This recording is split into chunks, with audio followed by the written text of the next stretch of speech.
Hello, I missed the unmute button. Whoops. Fringy, thank you for the hydrate. I did sleep the sleep of the dead. I meant to have like a half-hour nap and I woke up like 2 hours later. Like, I'm alive. What? But we're here. Let's go. Oh, I need to put my stuff up. Okay. Alright. 1, 2, 3, 4, 5, 6, 7, 8. Let's go 9 and see what we get done. We have to get at least 3, 6, 7, 8. We have to get... What? Oh, yep, okay. 7. We have to get at least 7 done. You can't see that.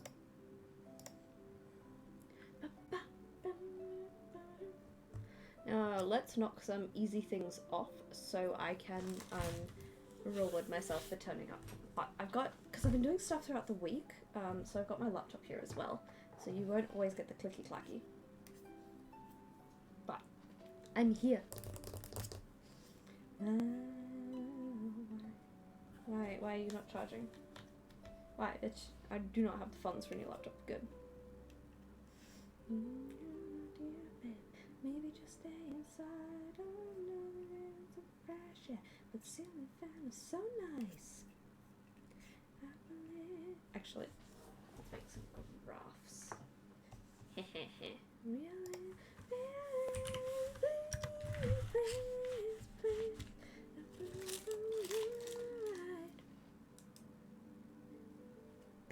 I got the timing right. I always get it wrong.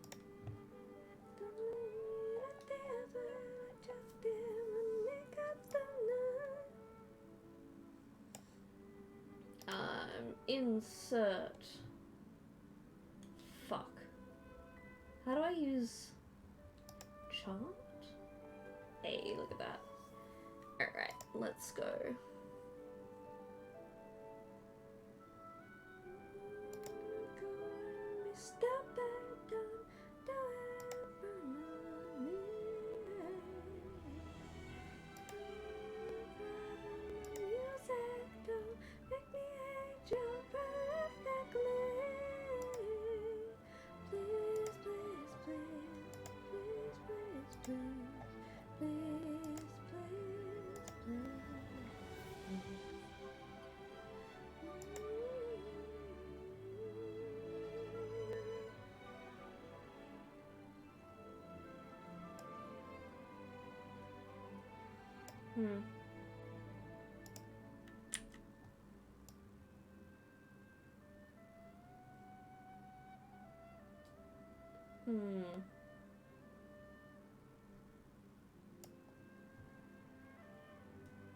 Maybe I don't want to do graphs. Maybe just this blocked out colored data is enough.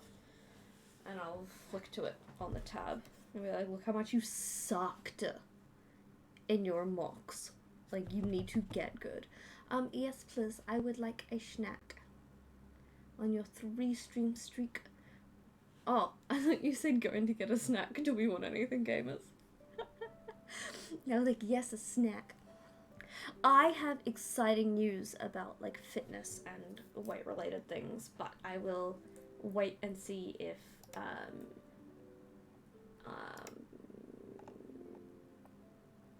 it's like, yeah, Stella, but it's bad time for Stella. I'll wait and see if Raccoon rocks up. Because I have almost lost 2 kilos this week, just from cutting out snacking at work. Which is very exciting. Right? Right?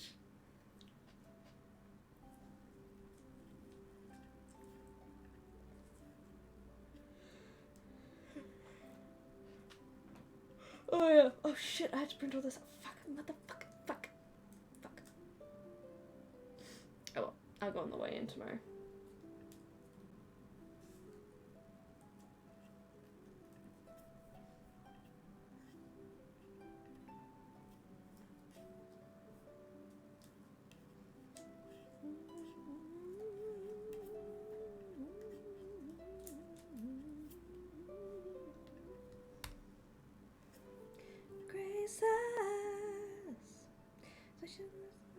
Oh, let's check my... I also got underpaid for my last couple of jobs, because fuck working for universities.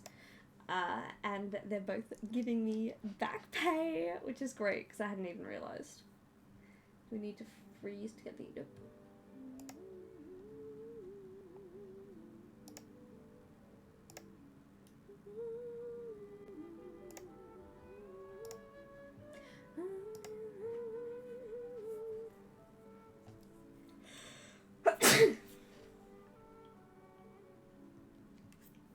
It's a great slide. I'm putting that in everything.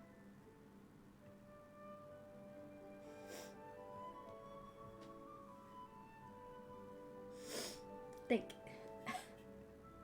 But how have you been? You're back at uni, aren't you, Rain?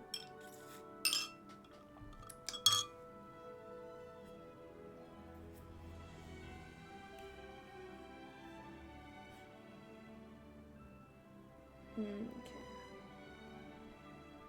Oh, it's bullshit. The worst.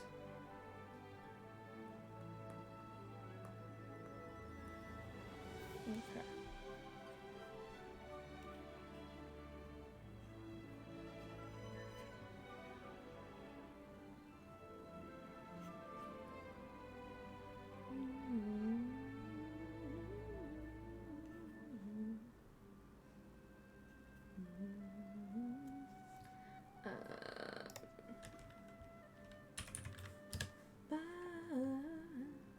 Hey, look at you go, kicking butt taking names.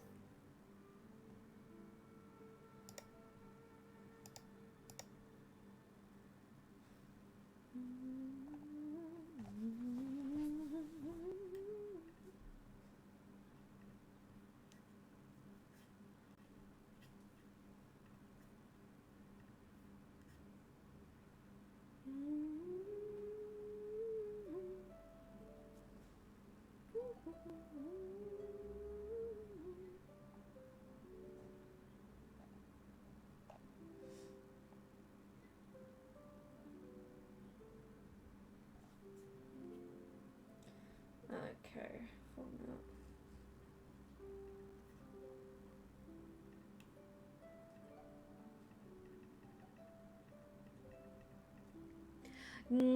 You've got this. Enjoy smashing out everything, I believe.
add a little box to this, so.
Alright, let me...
Big yawn.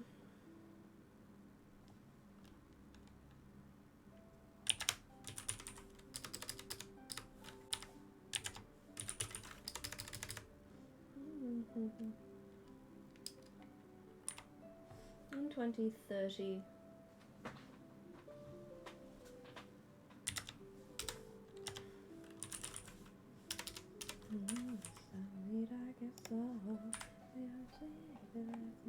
What's that so.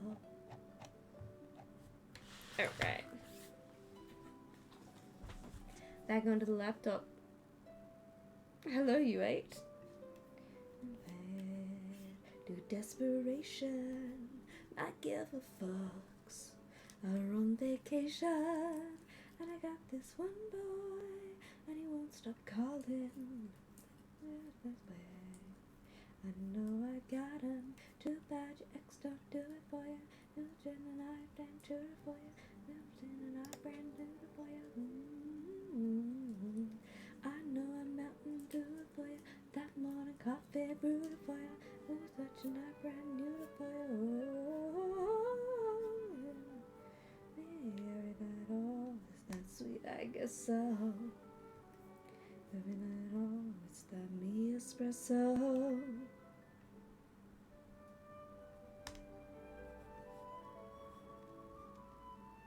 It's that me espresso. I guess so. Cause I'm a singer. Oh, we look so cute. I'm from my finger. And do you know? So often, my honey bee. Come get the pollen. No bad hands don't do it for you. No damn, I don't do it for you.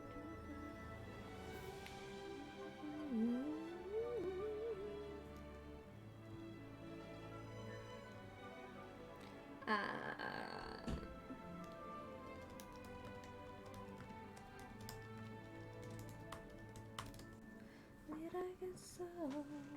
Maybe not all. And me espresso. What's the Nintendo? And I know it's that me espresso.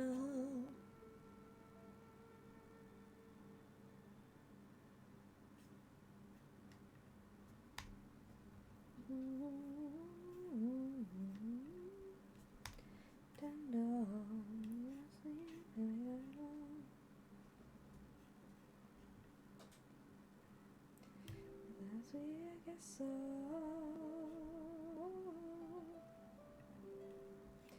1, 2, 3, 4, 5. Alright. Insert 2. 3, 4, 5.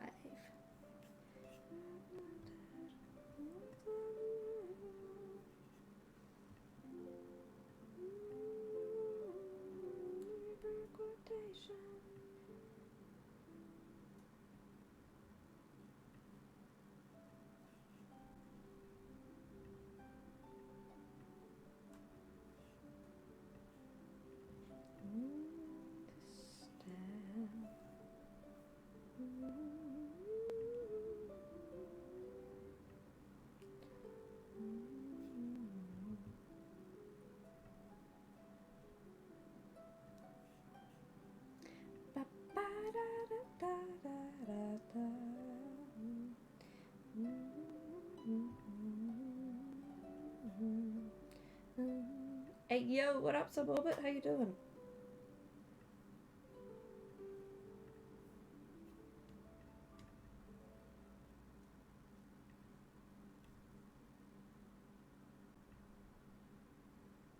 Doing good? That's good. How's... shit. What's her name? What's her name? How's the girl? Lucy, thank you. I don't know which one. Lucy, how's Lucy?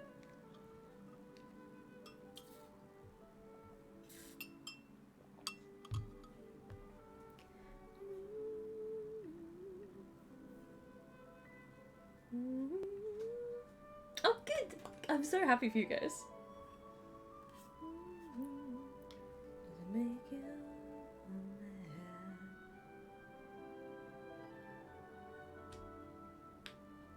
Okay.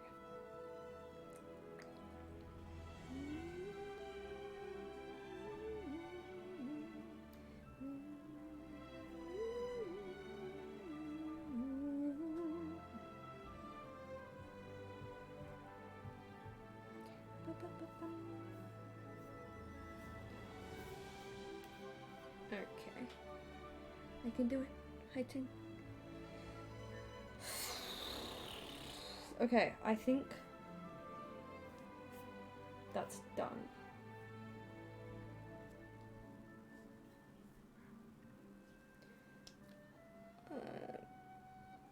That's done. Let's check my...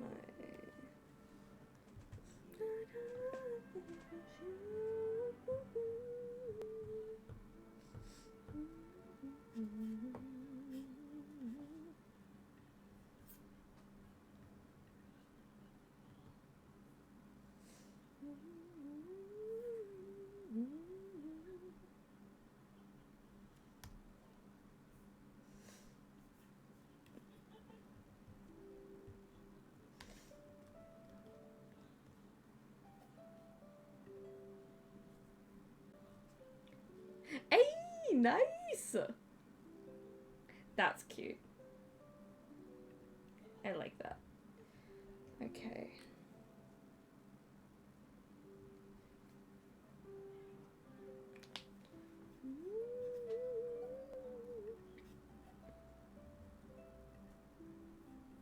Save.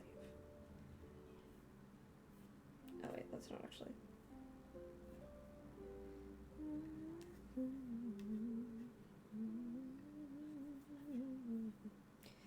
Alright. You can get fucked, you can get fucked, you can get fucked. Read my email. Do I need my two-factor authentication? It's hard to tell. It's the most unpredictable thing.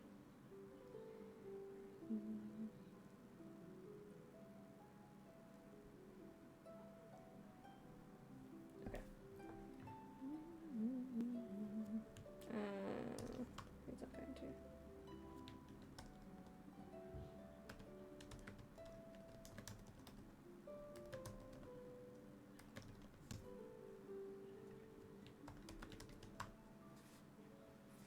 Yee, because she's the flower girl.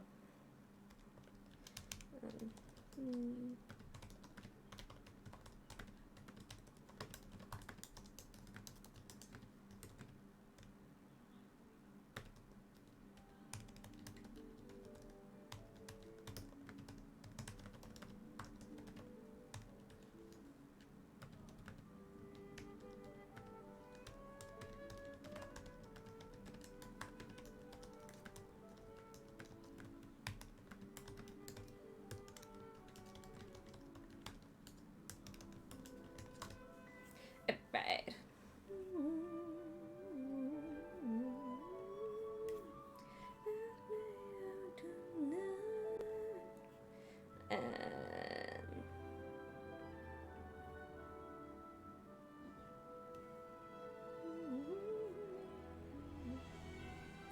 Okay, cool. That was the easy one.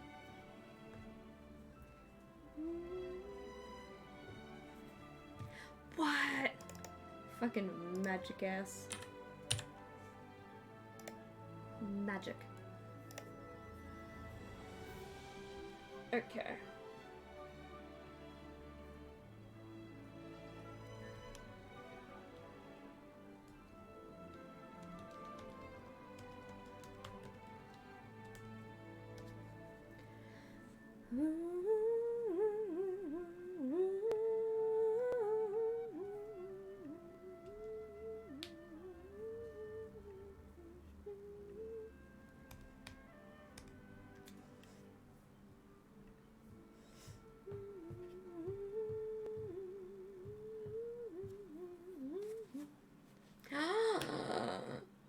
Like a dagger to my heart. What do you mean?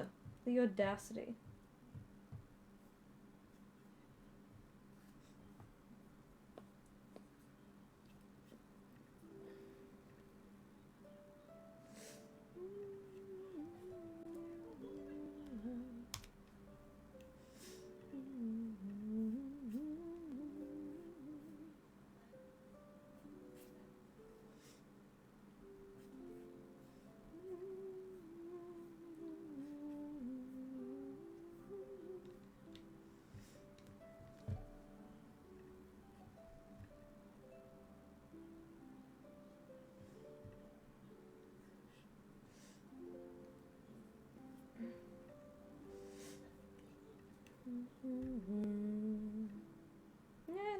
Control Z. Undo, undo. Okay. Save. Can close that down.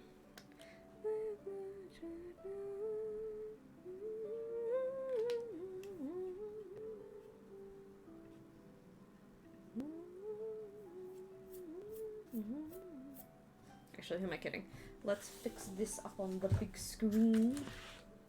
Because I work in Google Docs, and I can do that.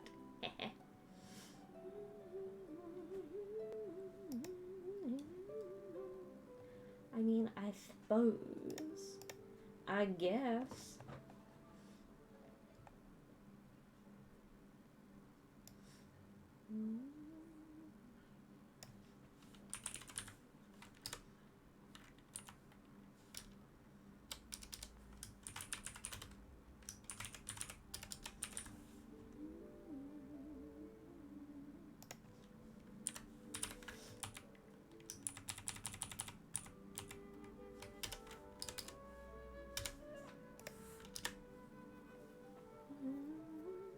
What's up, Buttercup? I'm here. I live. My trucker. I got this shit done.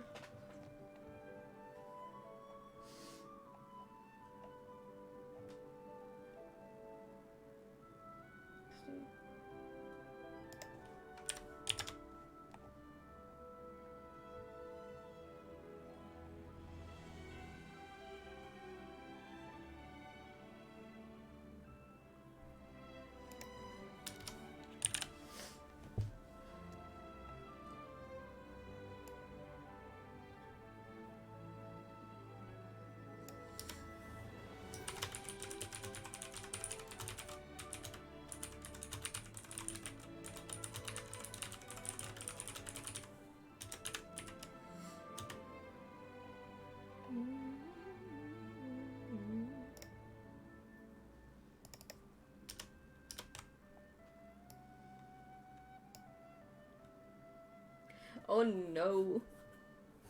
Oh no, what happened on Father's Day? Some of it.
Billy! Hi, Phoebe. I reappear once again, only to disappear once again. In case I don't see your lovely people later, have a wonderful stream. Take care, Captain and crew. Love, hearts, kits, love. Thank you, darling. We are just trucking.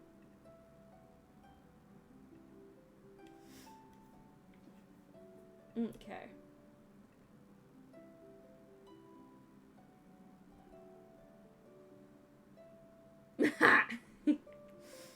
That sucks. See, I'm a huge fan of the oh, my dad's dead. To me, yeah, to me.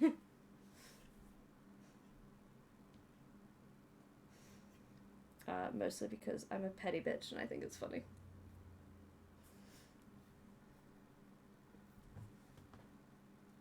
The fuck did I put? There it is.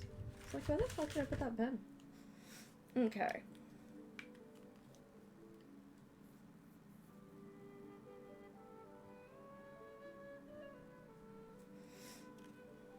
I need to do 2, 3.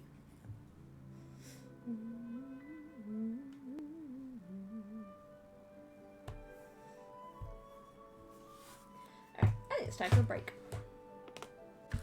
Look at the hard stuff next. Nice.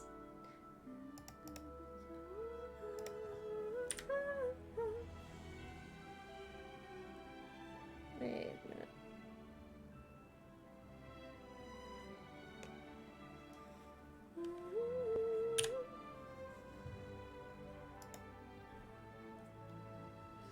I fucked with the ad frequency. So I think hopefully I've struck a balance between not really pre-roll ads and not 3 minutes of ads an hour, because they changed it a little bit. So every 30 seconds of ads you run, it disables 10 minutes worth of pre-rolls. So I think I went for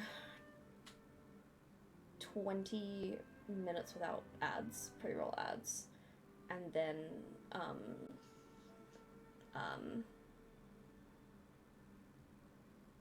like a minute of ads per hour. I think that's the way I decided to go.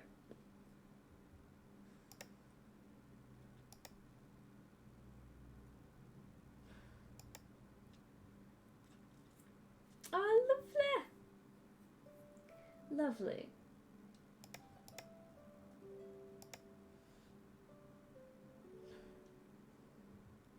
Alright, let's do a little bit of a Genshin break. This is gonna automatically go for me. Alright, game. Genshin. Hi, Alternate! Mwah. Thank you for leaving a lurk, darling. We're just on one of our little breaks. Oh, I should put break time. Where is it? There it is. Thank you for the hydrate.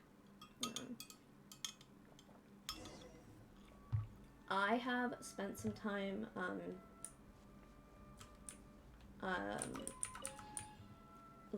exploring that line. I also, off stream, what I found really, not too much, but what I found really chill and relaxing off stream is getting the interactive map opening on my other monitor and zooming in on an individual island and clearing it out. I haven't done it for chess, only for like maps and buried treasure and shit like that. Like 99%, 98%. I've only just started over here. The Kujo encampment's pretty much done. And I'm gonna move my way over to Watatsumi and finish up on Narukami because it's got the underground stuff, so I'm trying to avoid the underground stuff first. But I do that for maybe like half an hour after work, which is really chill. And it takes a lot of my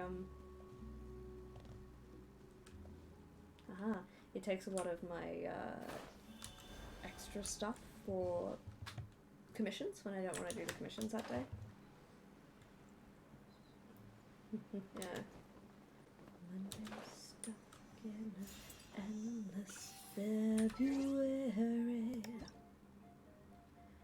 Hey, it's Chunjin's birthday. Alright, we'll have to remember to log in on the Asia account to get that. We can get... I still don't entirely know if I want to commit to pulling for Mualani or if I want to save for Raiden. And then there's Kazuha, who I don't have. You know? It's rough. It's rough. I don't have many wishes. But I got pretty decent pity. 5, 10, 15, 20, 25, 30, 35, 40, 45, 49. So it's not nothing. And it's guaranteed. To the point, so I'm tempted to save it for, I really want to go traveling. I don't mind where we go. to save it for Raiden. Is this the one I'm working on?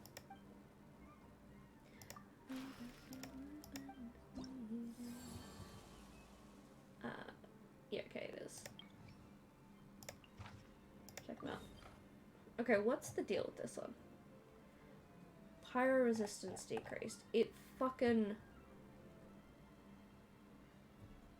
almost killed me when I tried it. So let's go.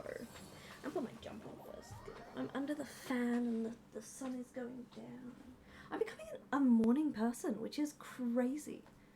I don't know what the deal with that is, but like I'm waking up at sort of 6:30 every day before my alarm goes off, which who's the fuck let that be a thing?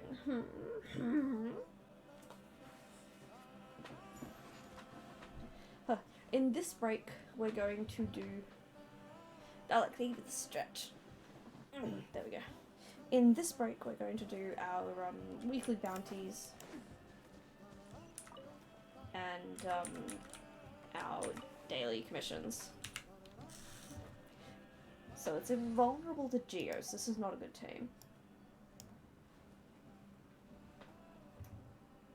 Maybe this is the one I want. I think that's the one I want. Hi Lucy, how are you, baby?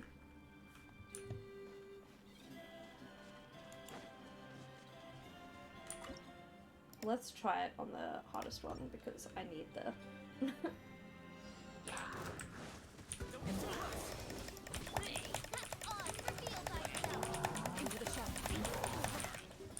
shit. Right.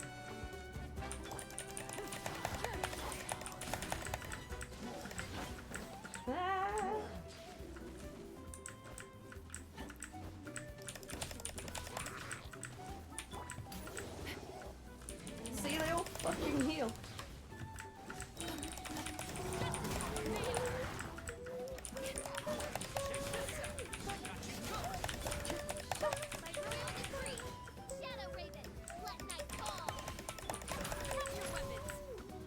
So I figure if I kill the little ones first.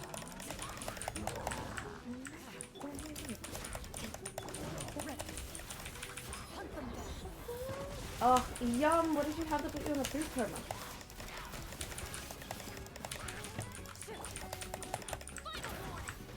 Alright.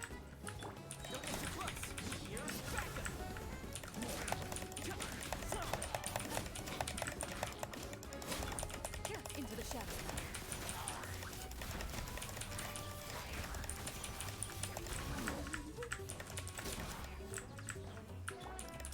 Okay. So now it should just be this one. I mean...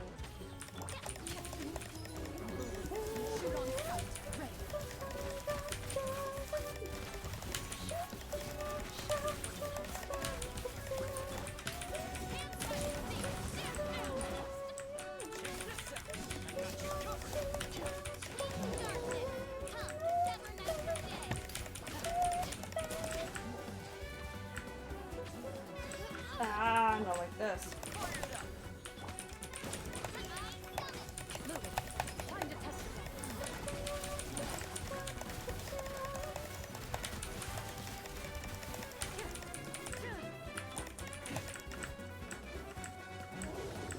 I don't actually know who my healer is in this case.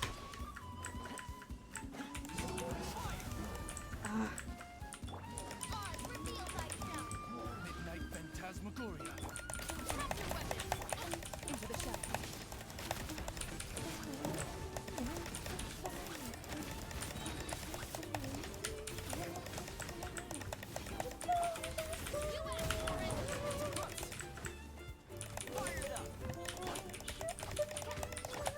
Loaded. Hunt them down. Yum! Ha! Nailed it.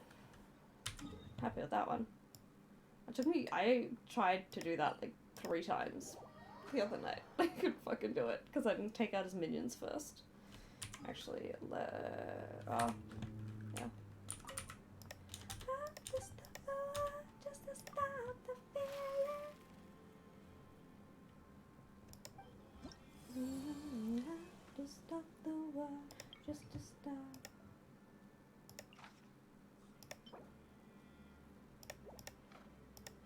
Wait a minute. Wait a minute. So these... Oh! Okay. Ugh, alright. Invulnerable to hydro. Okay. For me? Jimkin, for me?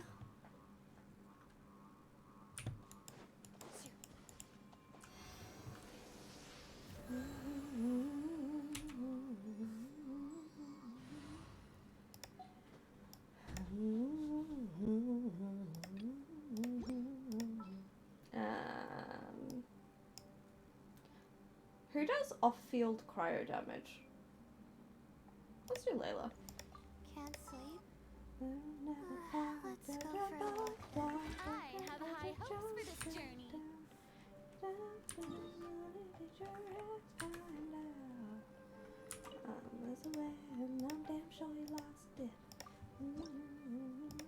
Then get in the game. Yawn. I don't normally like mac and cheese, but that sounds really freaking good.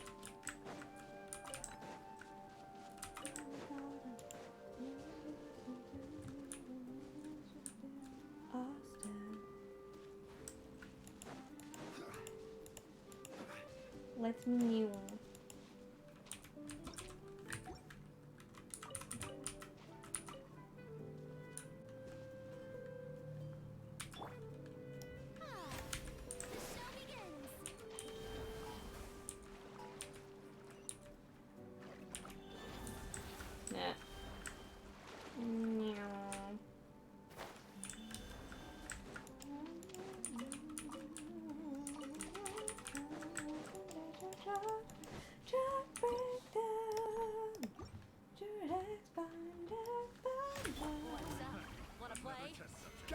Oh. Let's have some fun, shall we? This one's got your name on it. Hey there! The night is cold. Let's get that off-field pyro damage. Oh, immune to hydro. Well, whoops, I forgot. I forgot.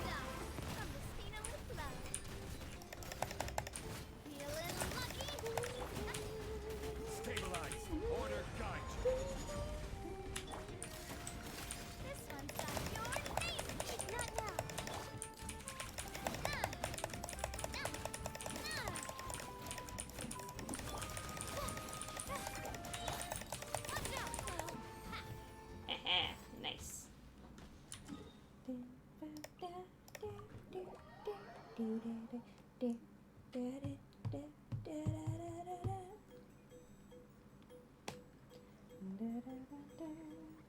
Actually, maybe we do. I don't know what that means. Follow the link, plus. Plus. It's actually not too bad for like a time waster game. But yes.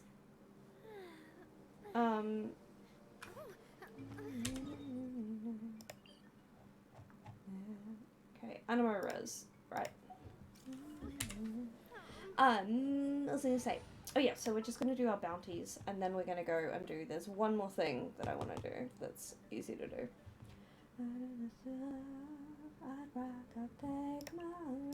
Evil shall be dispersed.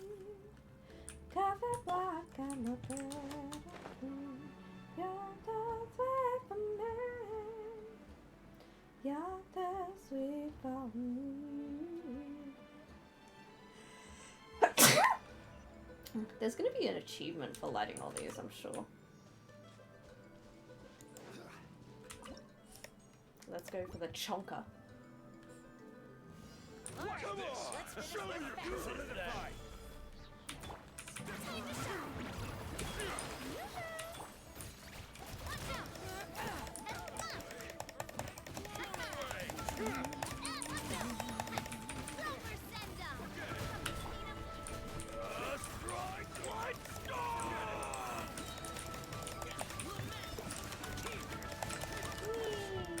Bonk. Bonk. Bonk. Maybe I should pull the cards with her. That's crazy squirrel damage.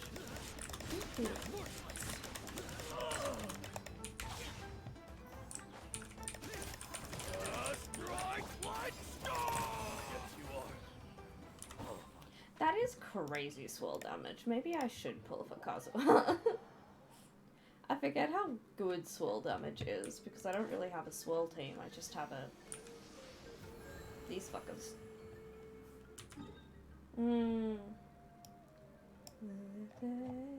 I'd rather take my skinny.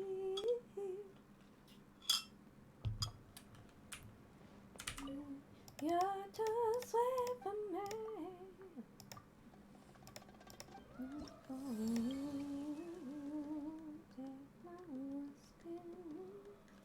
Ugh, I don't love that it's not the same. I don't love that. Bring it here.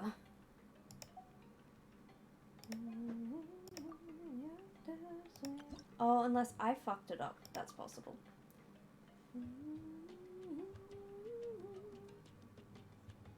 Nice.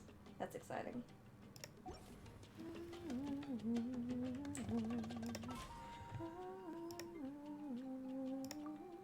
Where's my... what?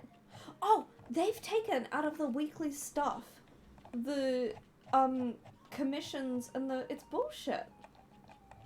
It's bullshit. Bullshit, I say. Come on, skinny.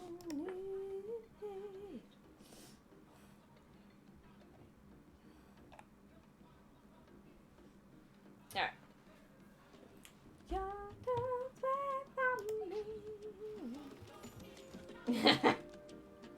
Awesome. Oh yeah, I can finally claim these. I finished the Archon quest. That's really fun. I liked it. And I did Mualani's quest thing. Hey yo, what up Aslan? How are you?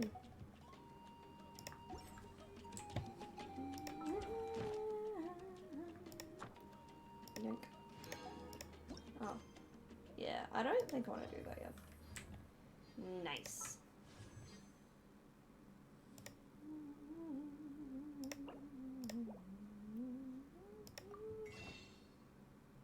Mm-hmm.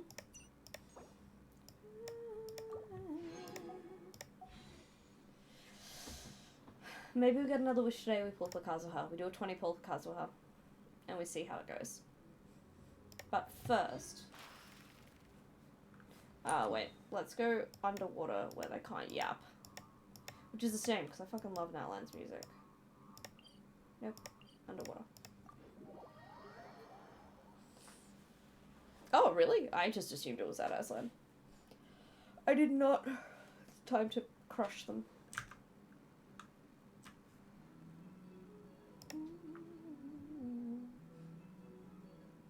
Ha! Yeah.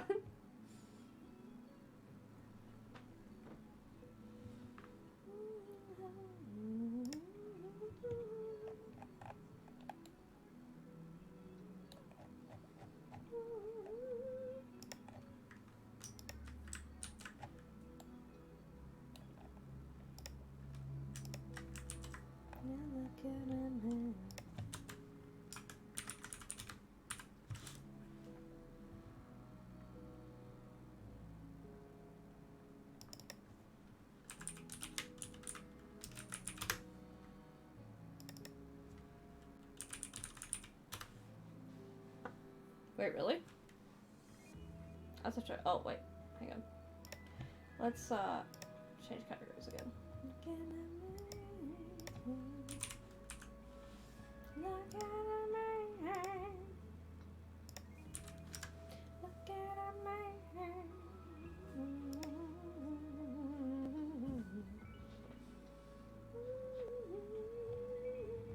Ooh. I also forgot. It's time.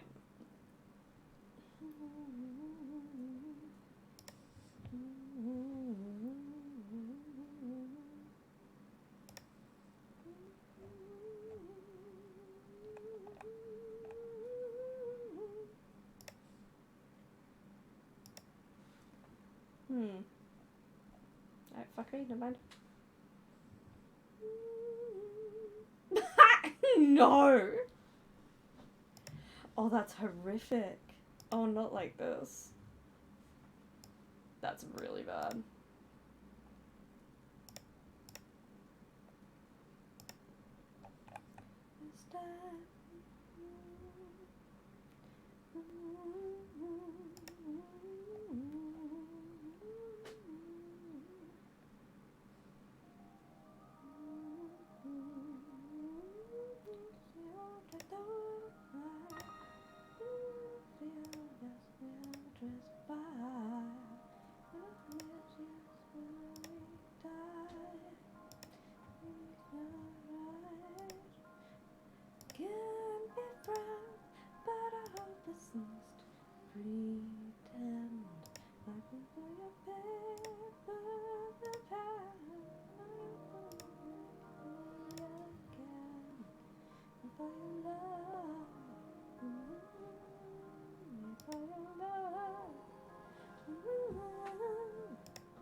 Eek. At least those are normal names. I mean, I suppose Jacob and Bella are also normal names, although Bella kind of sucks just by itself as a name.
No.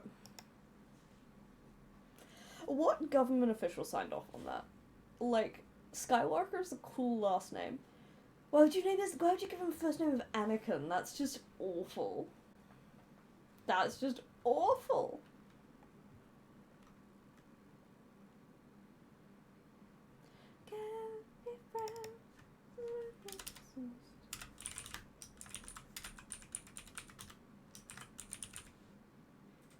As you should.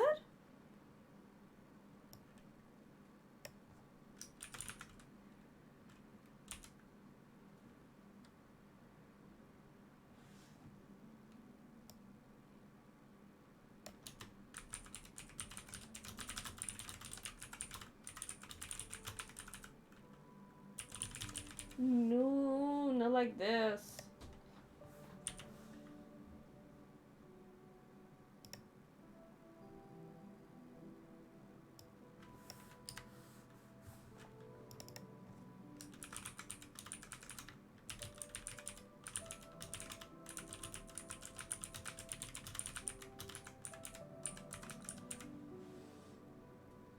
Ugh, yes, for real, for real. Exactly! See, if you're gonna be funky with your kids' names, give them a normal first name and a funky middle name. And then they can choose to go by that funky middle name.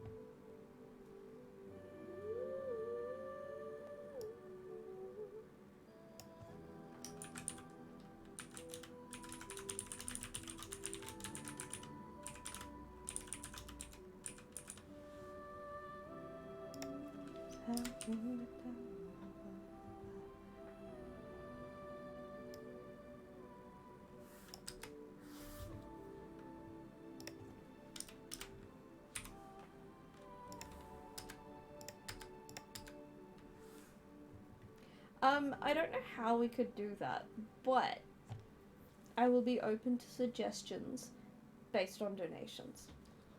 Unless it's delete shit, absolutely I will not do that.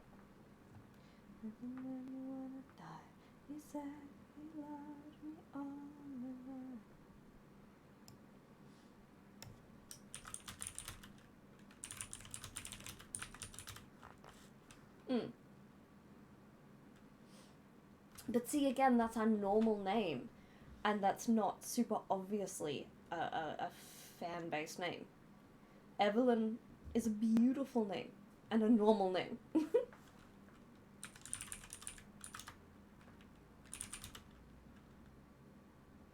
You can, but it's boring as fuck. It's an art. Arthur's a great name. Yeah, I agree.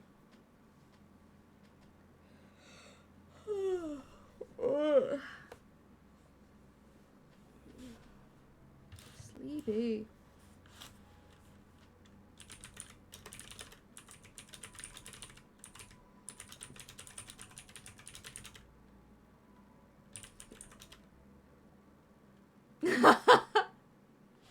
That's funny. That's funny, Aero. The first person to have a kid can really fuck with the trend. I'm gonna name my kid Xavier. Good luck, fam! Lights, camera, bitch, smile. Insta letters for miles. You said you loved me all time. Yeah, it would have to be $5,000 for that shit. Never sleeping double chatted as the crowds chanting more. I can win another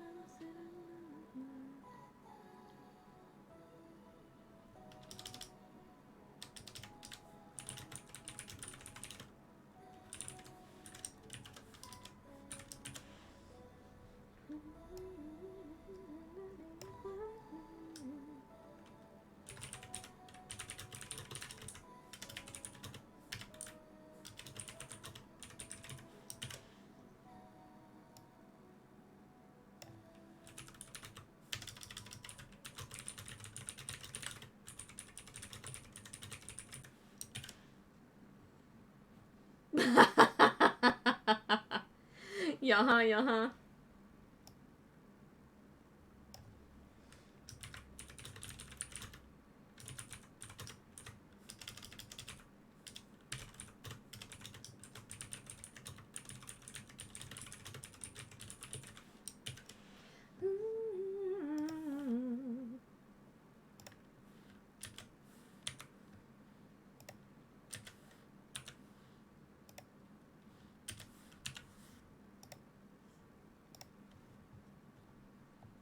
Ooh, you've talked a baby names some of it. I like Delilah. Delilah will get a lot of "Hey there, Delilah" jokes.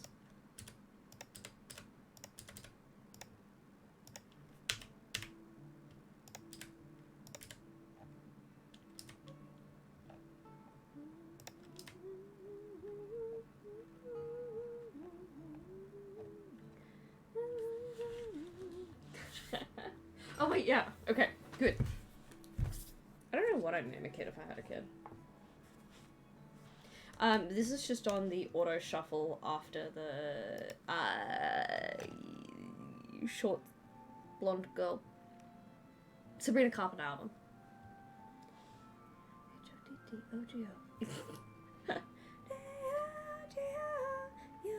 take me hard to go. You can take me hard to go. Yeah, on time enough. We're gonna be going for ages. Haven't even been here for an hour. How are you? Because I can. I really hit a wall about 20 minutes before I ended stream last night. And as soon as I'd finished the game, I was like, peace out, I'm done.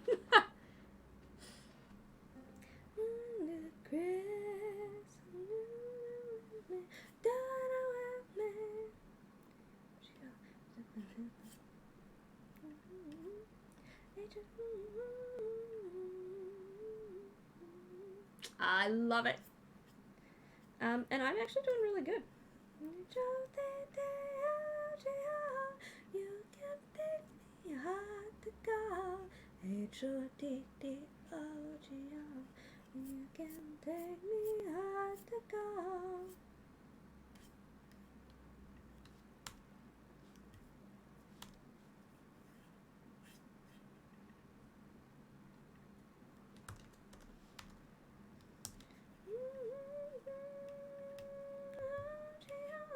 You can take me hard to go.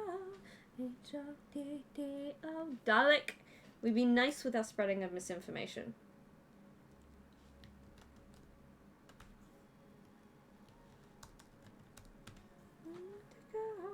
H-O-D-D-O-G-R. You can't take me out the car.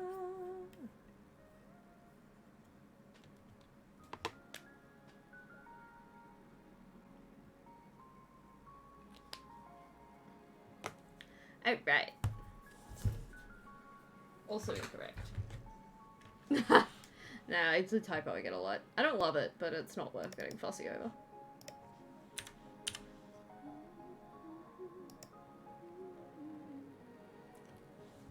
I just don't go on Twitch anymore. I just don't have time for it. Sadly. Very sadly. Okay.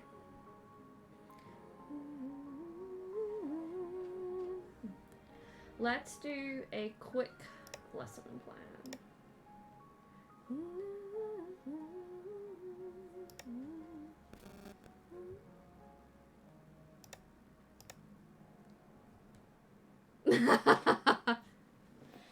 You guys know what you have to do to get the ears. Although I'm thinking of moving that. Like removing that. Just because I don't love the fact that Twitch increased the price again.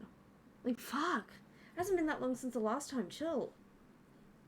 I probably need to do something like that.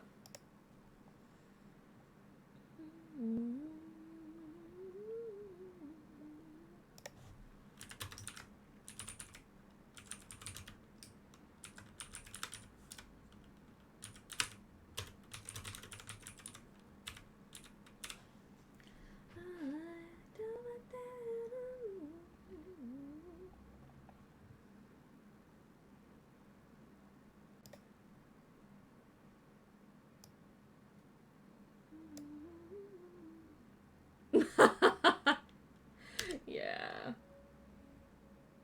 Fair enough. I think a lot of people are like that.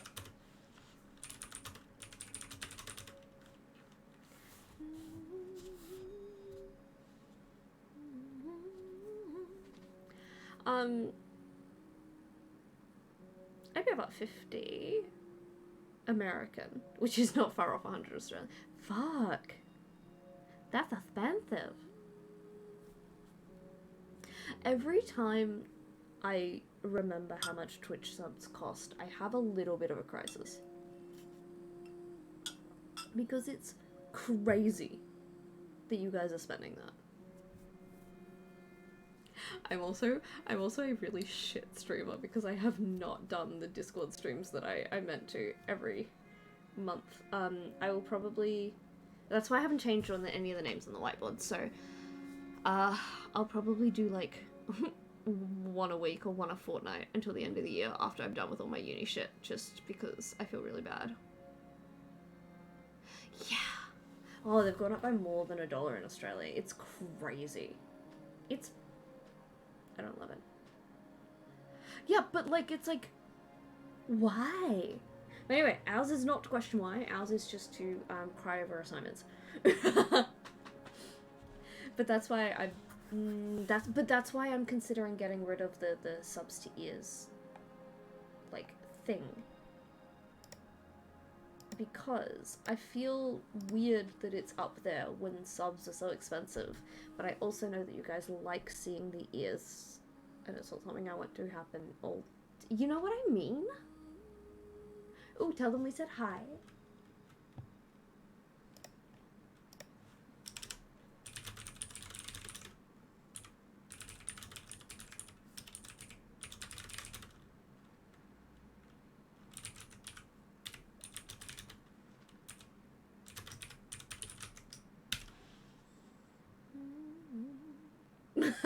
Fuck off. We have something for that. People don't use it enough, which is why it's only been 46 times. Actually, no, I'm very good. That's why it's only been used 46 times. Mm-hmm.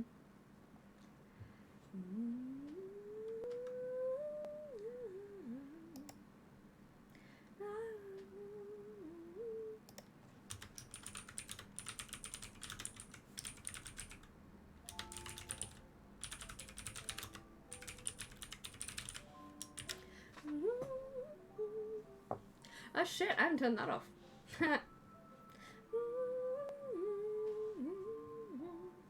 But this is a reminder, everybody, we are going to be doing a subathon in November. Well, streamathon, I guess, because same issues with subs.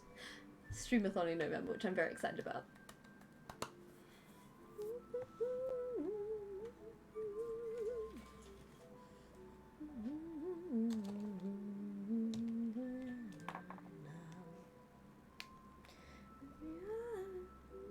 Oh, nice! What's she like to play with?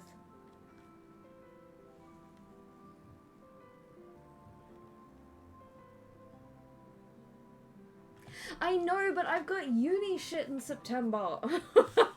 That's the annoying bit. She's oh no.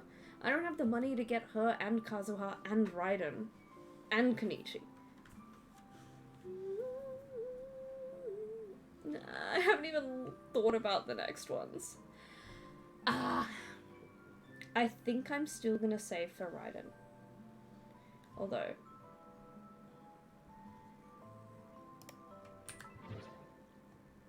Hang on. Let me see if we're gonna sneeze today.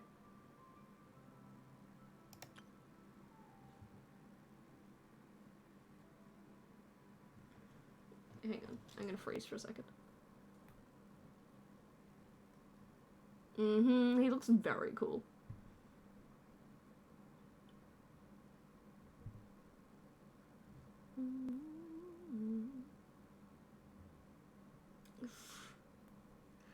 Oof. Oof. We probably won't be sneezing today. Nah, I got too much shit to do. Ugh.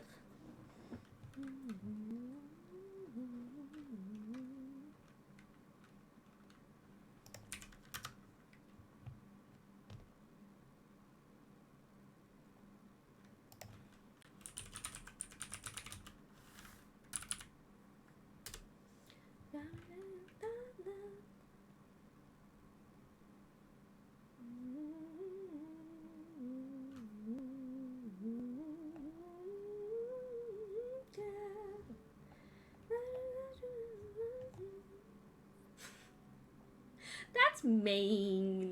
That's mean. Hi, I'm John. Okay, we're gonna watch a video, fam.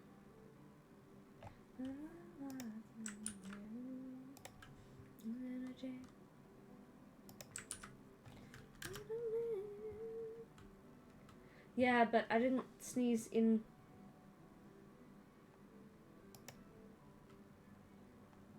Oh, thanks. Skip. Hi, I'm John. Okay. I think we're gonna watch this and see if it's appropriate for what I want. But no, I mean sneeze and magically get some more Primo Gems. But first, I'm hungry. I'm gonna take like a 5 to 10 minute break, and I am going to go make dinner because it's just like reheating leftover chicken and making a salad. So I will be right back. Yeah, I just have to see if it's appropriate. Alright, getting food, be right back. I'm gonna chuck you guys in emote mode because I'm gonna be gone for more than like 2 minutes, so you may all emote.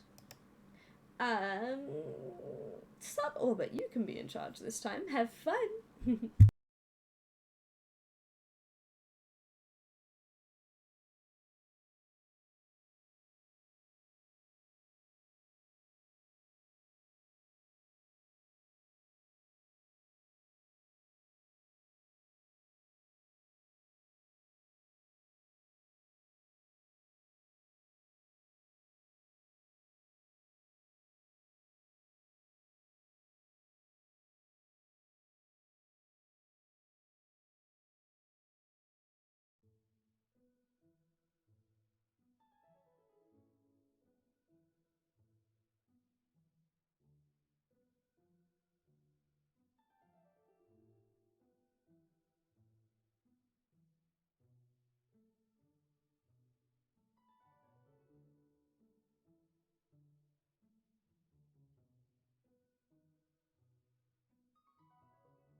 back, motherfuckers. Let me get everything open.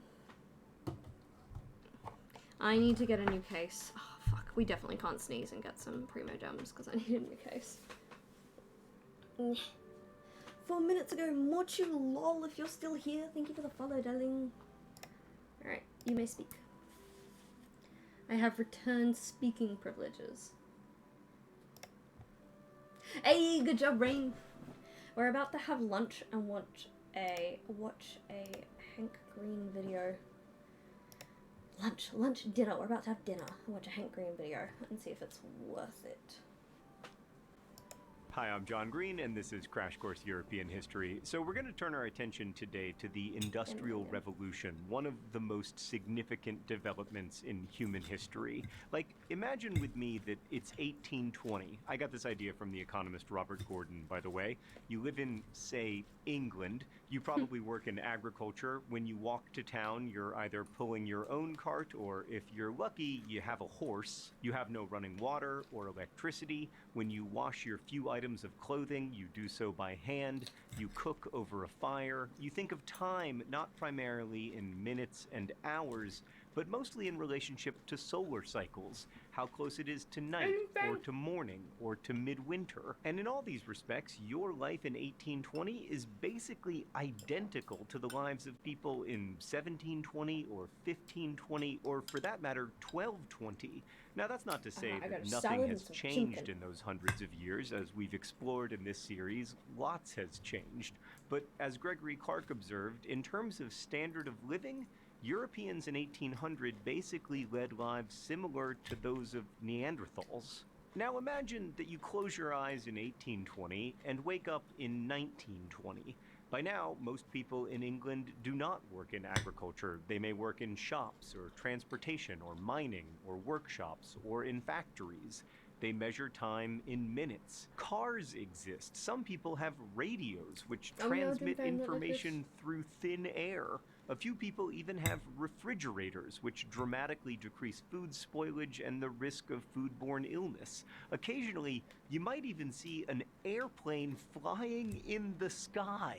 Oh, and also your country has just emerged from an astonishingly deadly war fought with highly lethal weapons like chlorine gas, weapons that people of 1820 could not possibly have imagined. Welcome to the Industrial Revolution.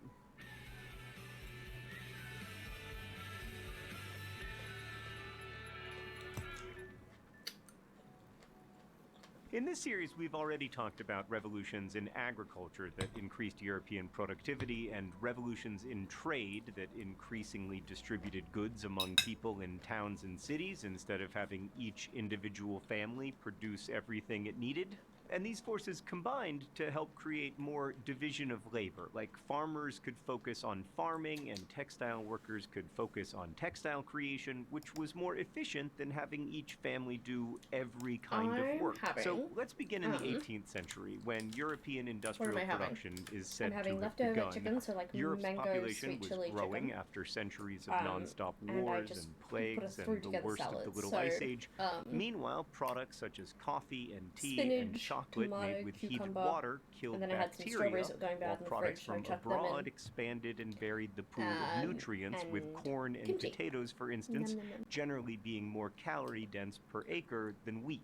In short, lives were getting better and longer, and populations were rising, and this meant that, on average, people had a little more time to learn and tinker and experiment. Many different artisans invented small improvements to existing mechanical devices. Perhaps most famously, John Kay's flying shuttle increased the pace and productivity of weaving. Weavers then needed a greater amount of thread, so tinkerers made that happen by producing inventions such as the spinning jenny, created around 1764 by craftsman James Hargreaves. The spinning jenny was a machine used by individual women working at home, and it allowed a person, using just the power of their hand, to spin not one bobbin of thread, but up to 120 at once. In England, Ellen Hacking and her husband John were among those devising carding machines to straighten cotton and wool fibers for spinning, and at about the same time, Richard Arkwright and his partners invented the water frame, another kind of spinning machine that used water power. And when spinning machines could be linked to a central power source, such as water, many could be placed in a single building. So the world's first factories arose, in part from the pressure to increase production of English cloth for global and domestic markets. Did the center of the world just open? Is one of my polo shirts in there? This cost like $41. Twice a year I go to a polo outlet in southern Indiana and just buy as many of these things as they'll sell to me. And look, I'm not here to advertise polo shirts, but this thing is incredibly comfortable, and also it's like dyed a specific color. Everything about this was completely unimaginable in the early 19th century. In fact, you know what? It's so soft to the touch, I think I'm gonna put it on. Is that weird? Oh yeah, I feel like I'm the bad guy in an 80s movie. How do I look, Stan? Oh. Stan says I look like Steve Bannon. Okay, thus ends that experiment. Back to the show. Let's talk about porcelain. Another tinkerer was the alchemist Johann Friedrich Böttger, who promised the king of Saxony that he could figure out how to make porcelain. Porcelain was such an obsession that wealthy people collected it, and even those with far less would try to buy a piece or two, like a cup or a plate, as we see in many Dutch, French, and other paintings. Two things you see a lot in European paintings of the affluent or those who aspired to affluence: porcelain and pineapples, which were also quite rare and expensive and difficult to produce domestically. Porcelain was also practical because Europeans didn't know other ways to make heat-resistant dishware for their hot drinks. So Böttger was virtually imprisoned until around 1708 when he finally figured out how to make porcelain, although not as beautifully as the Chinese Hey, yo, or Japanese what up, did. XJ? What we're trying to get at here is I that while don't people love a great story love of an this. inventor and their invention, the Industrial Revolution was the result I don't of love that. lots and lots. I mean, I love it because it's one of the Green brothers, but that's gonna lose students very, very quickly.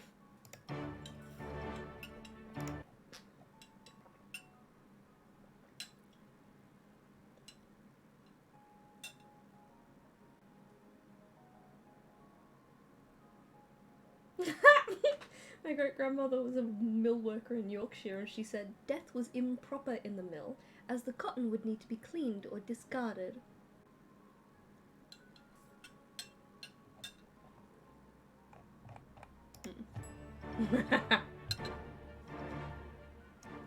Imagine it's the early 19th century and you're about to start work in one of Northern England's cutting-edge cotton mills. You turn up here 6 days a week for a grueling 12-hour shift, possibly more, depending on your boss. It's not great pay, it's dangerous, and worst of all, you can't even complain about it. Come on, you're late! Time is money for Britain's burgeoning cotton business. And if you're lucky enough to own a mill like this, well, you stood to make a fortune. As for how you treated your working population, well, you could keep them well housed and well fed, or you could work them till they drop. It was really up to you. Mm-hmm. In this episode, we'll explore what life was really like inside an industrial cotton mill, stepping depends. into the shoes of the men, Is it a good women, Domino's near and you or a children shitty one? who worked here. People who worked Wait. in these cotton I need to put my jumper back on because it's cold now, and I want to keep listening to this.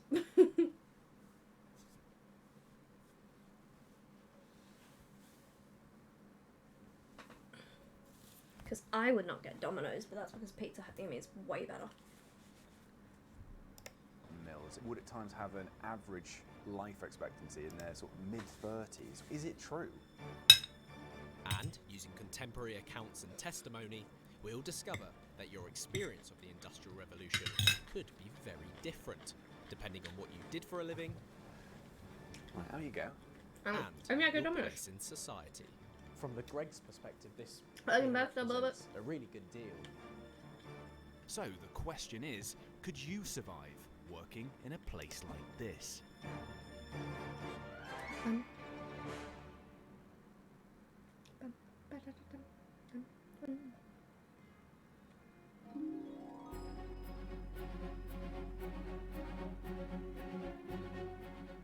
This is Quarry Bank in Cheshire, built in 1784 by the renowned entrepreneur Samuel Gregg.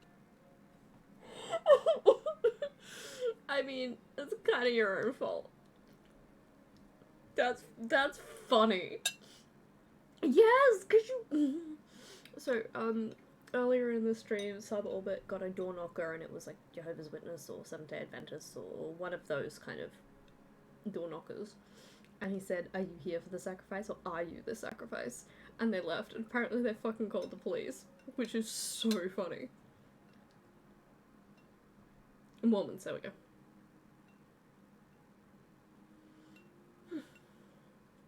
Fucking amazing. It remains one of the best surviving bastions of the Honestly, Industrial sorry. Revolution. Best response, best conclusion to that short story. Within 15 years of its construction, there were 900 mills like it built across Britain, producing immeasurable quantities of textiles such as cotton, wool, silk and linen, and enormous profits for the middle class of industrialists. In the late 18th Yeah, I century, was just like, it's gonna be raw cotton one was of shipped these to three, and I Britain forgot the from third its with the imperial Mormons. territories. I mean, everyone and the who does newly it is always independent super United nice. States.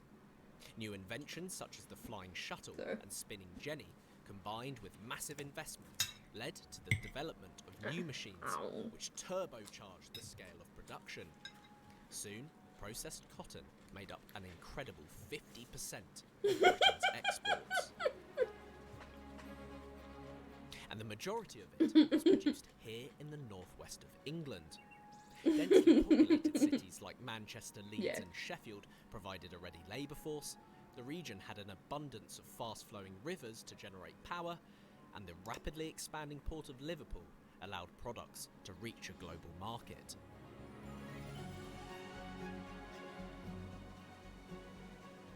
When investing in the construction of a large industrial complex, you had to choose your site carefully. Now, you may have noticed we're not exactly in the heart of Manchester here at Quarry Bank, but we are right next to the source upon which all of our machinery would depend for power. The River Bollin This might be provided the the water play. power required to operate the machines inside It's a the cotton mill. half-hour video. All that was needed That's was a almost giant the full water lesson. wheel to harness this energy. Once you had that piece of crucial infrastructure in place, Yeah, you just can't. need to bring in You a just can't. workforce. Now, a mill like this in the middle of the countryside required a lot of labour. Yeah. You'd start work at 6 in the morning. At some mills, you'd have to Not walk often, several 'cause we're not miles really to get home. here in all weathers, probably Like, even worse at than the today. time that they do stuff And that like might that. mean getting up in the middle of the night. But there was no Seventh excuse Day for Adventist. lateness. Once the machines were running, there was no time to lose. Nowhere near as much as the Mormons. The Mormons are the Jehovah's Witnesses. You might already think you'd have to be mad to work in a place like this. And the ear-splitting noise was the least of your worries if you were a mill worker. But many poor people didn't have a choice. They'd moved from the countryside to the subtitles cities in their droves looking for a better life. Oh, And at least here, your whole family could be earning a wage. oh, that's the You're more likely worst. to be signed up if you brought your children with you. Why do you allow your children to work at those places where they are ill-treated or overworked? Necessity Our compels a neighbourhood's man good who with has children Halloween. to let If them the work. lights are on at the front door, you can come in. If the lights Then you aren't, would no, not people allow don't. your children to go to those factories under the present system if it was not from necessity. No.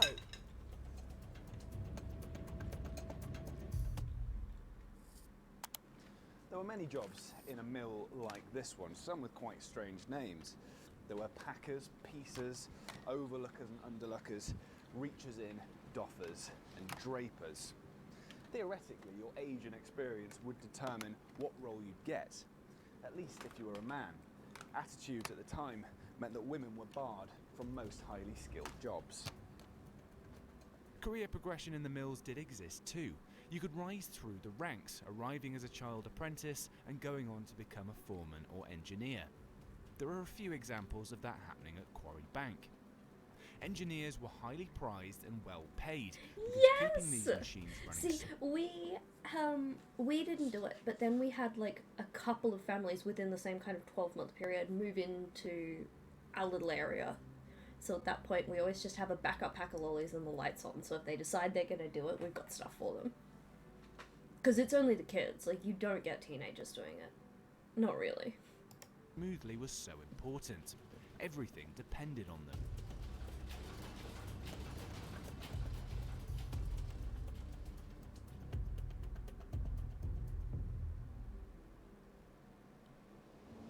Mill owners needed to find a way to run as many machines as possible. Oh, that's Quarry bad, Bank Jay. is powered by an enormous water wheel like this one, known as the Great Wheel. It's one of the most impressive in Britain.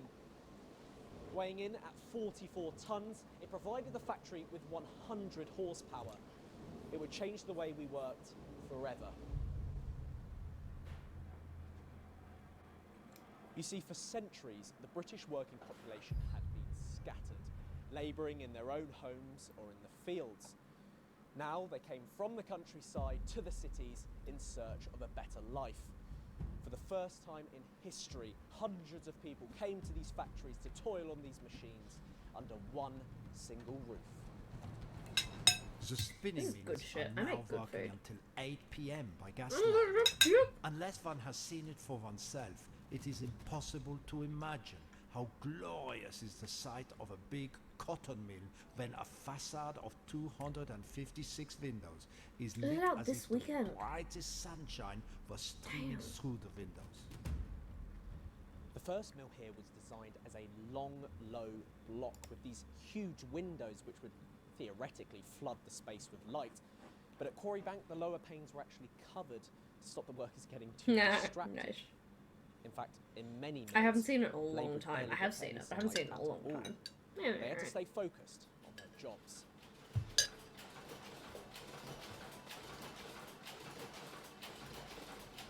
In the decades since its foundation, Quarry Bank kept on growing and growing. A second water wheel had been added, a new mill block, and Spoopy these season. new weaving sheds had all been added. Well, we know to what the Samuel goal is for Gregg's spoopy original season. building. It had become one of the biggest cotton manufacturing hubs in Britain, and it had become a family business, passed on from one generation to the next.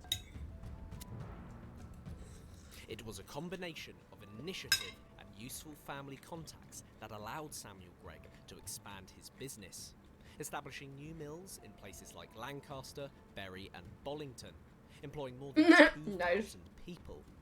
Even the Napoleonic Wars didn't halt Gregg's progress.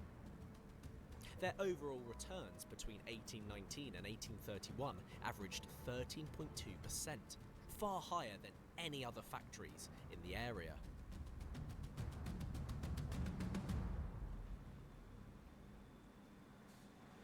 By today's standards, work in the mill seems harsh, particularly as regulations barely existed. But from the perspective of ordinary people at the time, there were some benefits. Work in a factory was considered more secure than elsewhere, and there were real incentives to produce as much as possible. Rex, I've turned up for my first day of work at Quarry Bank, and we're standing in front of this magnificent machine here. Can you tell me, what was the development that meant that cotton spinning moved from people's homes into a factory like this one? There were some early developments, but the key machine, if you will, is this one, the spinning mule, mainly because it allowed the mass production of cotton yarn that was suitable for both elements in the fabric, both the warp and the weft. Before that, you would have to use either wool or linen for the warp, and it's more expensive. In layman's terms, as I've said, I've just turned up for my first day. How does the spinning mule actually work? The spinning mule works by this part. The carriage would normally be right at the back there, and when you set the machine going, it would begin to move forwards. I'm seeing if relatively this is slowly, an appropriate and it's video feeding for the prepared last week of cotton school. off the back and drawing it out to thickness. Once it gets out here, the cotton is down to the thickness that we require, but then it needs to put the strength into that. Started with by the twisting agricultural fibres. revolution. That's done out on the head here. Once it's spun that, because this particular machine that will was change technology over that changed the way automatically. they As it goes farmed. back in, it's winding what has now Did that become spun technology thread just down kind of onto kept these bobbins on the front.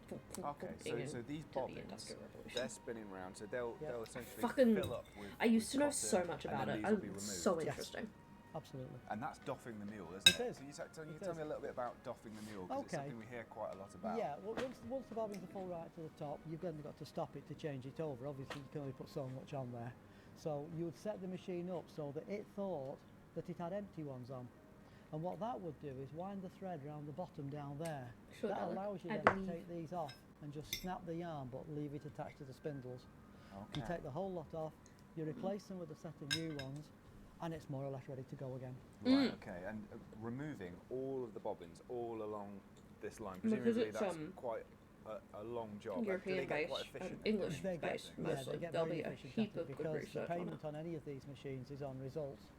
On this machine, it's the number of cycles it completes, and that means that every time it stops, it's costing you money. And let's talk about pay. So if I'm a completely inexperienced worker and I've been told to come and report to the spinning mule, what am I likely to get as a basic wage when I arrive at Quarry Bank? My favourite part about it is the Luddites. The mule spinner, They're great. he's one of the highest This paid was the shit they people were in the protesting against. industry. But for somebody coming in right at the beginning, as an adult, learning to become a piecer, which is mending the threads when they break, you could be getting somewhere between 5 and 10 shillings a week at that time. So, And presumably that is a little bit more than you'd get working in agriculture. But I guess that's why people are coming to work here.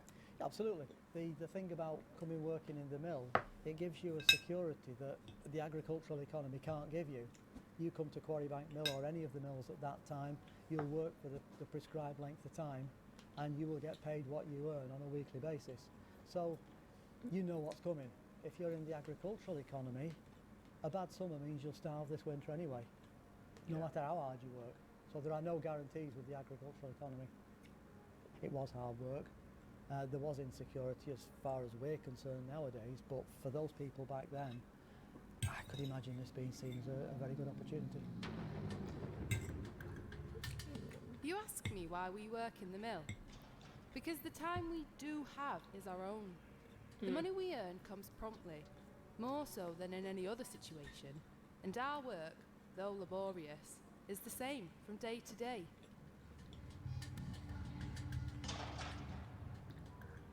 With the conditions in the room just right, we can now I think see the Industrial spinning Revolution mule was in inevitable action. in some way, shape, or form.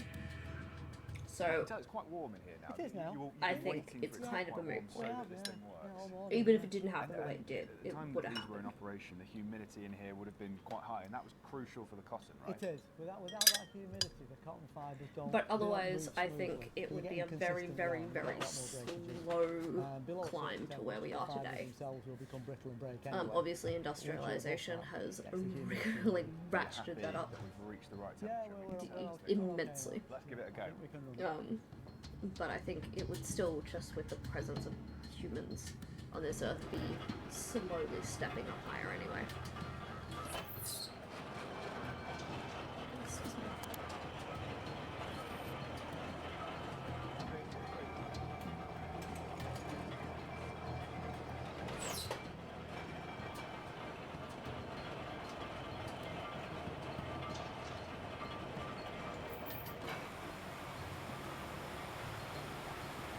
What about you?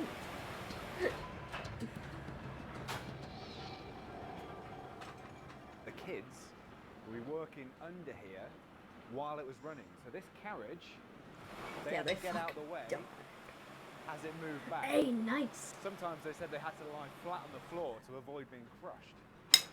You can see there's a gap underneath Yeah. where they could just about avoid it. I think in Australia we've had like the last, was either You might 12 or think 30, I don't using remember the exact children number. to work the machines was particularly cruel. But as far as Years owners were worth of concerned, hottest it was months a we've ever perfectly had normal in a row. business practice, backed up by legal crazy. contracts.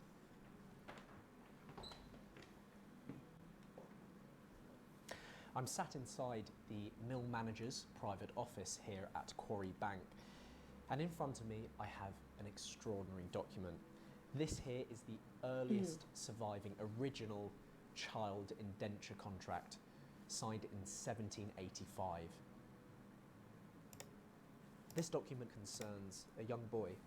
His name was Thomas Royley, and he was only 11 years old. And although he leaves his mark right here, you can see it's actually signed on his behalf by the overseer of the poor and the mill manager, William Faulkner. And what really strikes me with this document is the length of time in which he's contractually obliged to work for Samuel Gregg. It says here that he'll be working until he's 21 years old. That's 10 years of his life. You'd have children who were as young as 5 or 6 years old working on those extremely dangerous machines in those really awful conditions. Mm-hmm. But for many of them, it was the best deal they were going to get. It was either that or they would starve or be abandoned in the workhouse. Fun times. Oh, This here yes. represents a very, very... So, the amount of children that died in these factories was so... It was so many kids died in these factories in the Industrial Revolution that eventually rich people took it up as a humanitarian cause. Rich people didn't give a fuck about the poor people in general now, but in this time specifically, they did not care. And so many kids died in factories that they said, oh, won't somebody think of the children? It's actually one of the first instances of won't somebody think of the children in you know, European history. Yeah. Good deal for the Gregs. They're essentially getting cheap labour. I need a new phone case. Some Maybe of we'll these look on children Amazon may for a have phone been case paid after 1 this. or 2 pence per week if they were handed over by their parents, but if they came from the workhouse, they wouldn't even be offered any salary at all. And it's interesting that this is in 1785. The original building was only... Why does he not talk about why? Because that's huge. Like, if they came from the workhouse, they wouldn't have received salary because that was going to pay back debts that their family had.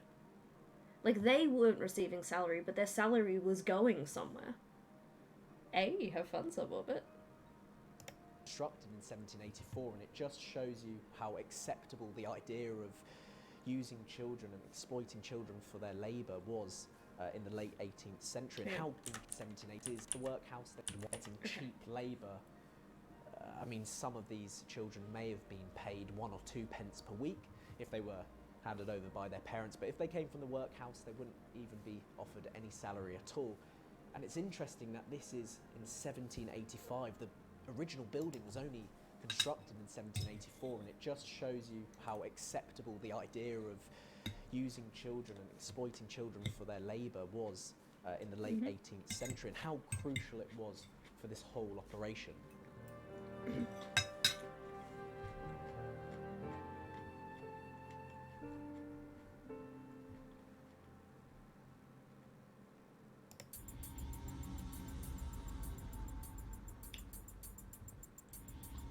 Now, when Quarry Bank first started manufacturing cotton, around half of its workforce was made up of kids, and it stayed that way until the 1840s.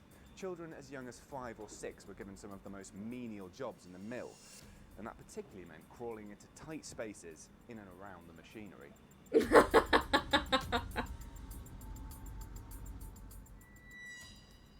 Now, mule scavengers were required to crawl under the working machinery. They'd sweep up all of this loose cotton. It was a fire risk to leave it as it was. Yep. And this stuff was just too valuable to go to waste. I frequently had to be under the wheels, and in the consequence of the perpetual motion of the machinery, I was liable to accidents constantly. I was very frequently obliged to lie flat to avoid being run over or caught. Serious and occasionally fatal injuries did occur down here, but there were longer-term health risks too. Yeah. You'd be breathing in excessive amounts of cotton dust, and that could cause a lung disease called byssinosis. No PPE, remember. Inflammation of the eyes, cancer of the mouth, and hearing loss with the machines running was all common too. He also disliked the dust and the flue with which he was half suffocated. He soon felt sick. By constantly stooping, his back ached. Blinko, therefore, took the liberty to sit down. But this, he soon found, was strictly forbidden in cotton mills. I can relate this to Amazon warehouse conditions. Fuck, The I'm overlook smart. of Mr. Smith told him he must keep on his legs. In 1819, the Cotton Factory Act was passed, ruling that mills could only employ children over the age of 9 and restricting the working day to 12 hours. But it wasn't particularly well enforced, and exploitation continued. Plus, a 72-hour week for a 9-year-old is still quite a lot. Yeah. Yeah. As the proprietor Wait. of the mill, little else mattered to me. Quite a lot continued. But it wasn't particularly well enforced, passed. In 1819, the Cotton Factory Act was passed, ruling that mills could only employ children over the age of 9 and restricting the working day to 12 hours. But it wasn't particularly well enforced, and exploitation continued. Plus, a 72-hour week for a 9-year-old is still quite a lot. It's still quite a lot. As the proprietor of a mill, little else mattered to me other than the quantity of product and level of profit. To hit production targets, my labour force would have to work hard. Any idleness would not go unpunished. Yeah, they are. Children who worked long hours in textile mills were often exhausted and found it difficult to keep their eyes open, let alone maintain the speed of labour required by the overlookers. Unfortunately for them, strict levels of discipline were enforced by the ownership, and vulnerable youngsters had little protection from abuse. In the mill, we were not only chastised, but beaten very badly. Our overseer was a man of very immoral character, a very bad man. He chastised us with any weapon that came to hand. The overlookers are also often in the habit of availing themselves of their control over the female children for very improper purposes. Whether they were dozing off, whistling, speaking to a fellow colleague, momentarily peering out the window, it was all considered idleness. A couple of hits with the strap would usually do the trick. There's even a story of a boy having his ear nailed to a table. Sometimes, mill bosses would get a little more creative to keep their workers in line. When I was 7 years old, I went to work at Mr. Marshall's factory at Shrewsbury. If a child was drowsy, the overlooker touches the child on the shoulder and says, "Come here." In a corner of the room, there is an iron cistern filled with water. He takes the boy by the legs and dips him in the cistern and sends him back to work. At Quarry Bank specifically, discipline was enforced in a slightly less brutal manner. Workers could find themselves owing their employers if they were fined for being a few minutes late for work. Now, if you were a child who wasn't paid a salary, that would mean working overtime for sometimes up to 14 hours a day.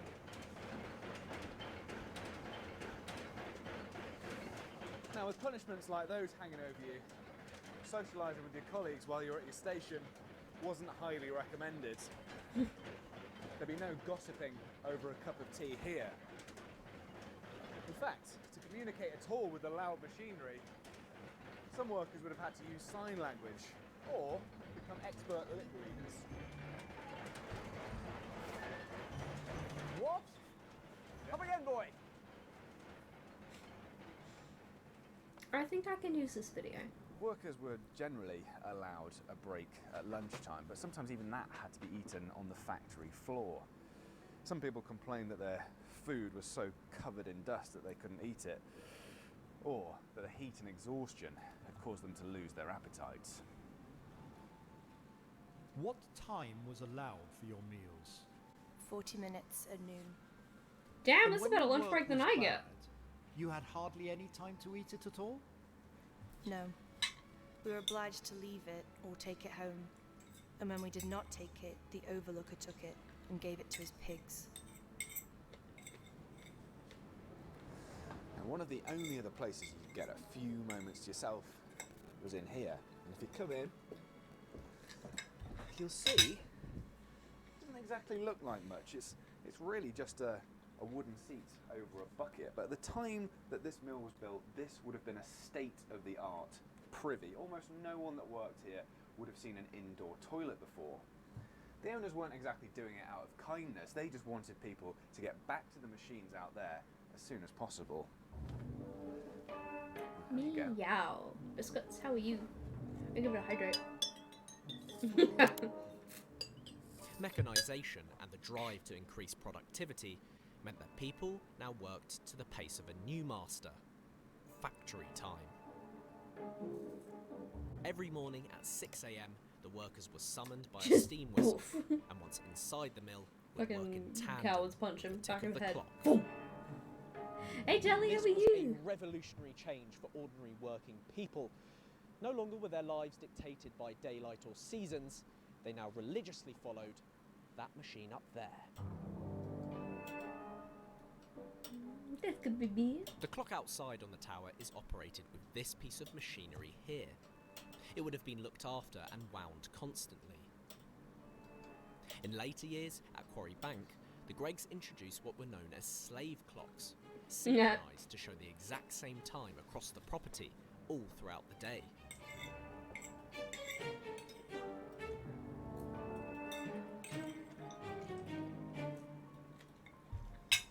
Now, with this technology, the Greggs could control their workforce.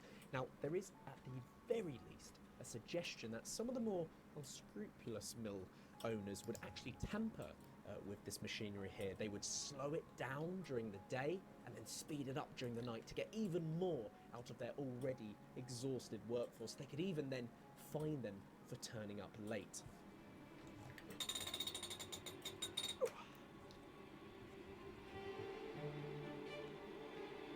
Excuse me, where do you think you're going? You're late for work. I just finished my shift. I think you'll find that the clock never lies. Get back in there now.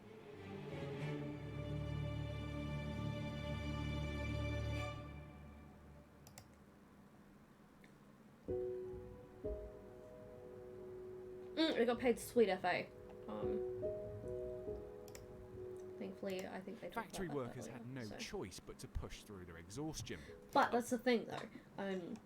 They might not have gotten paid much, but they got paid reliably.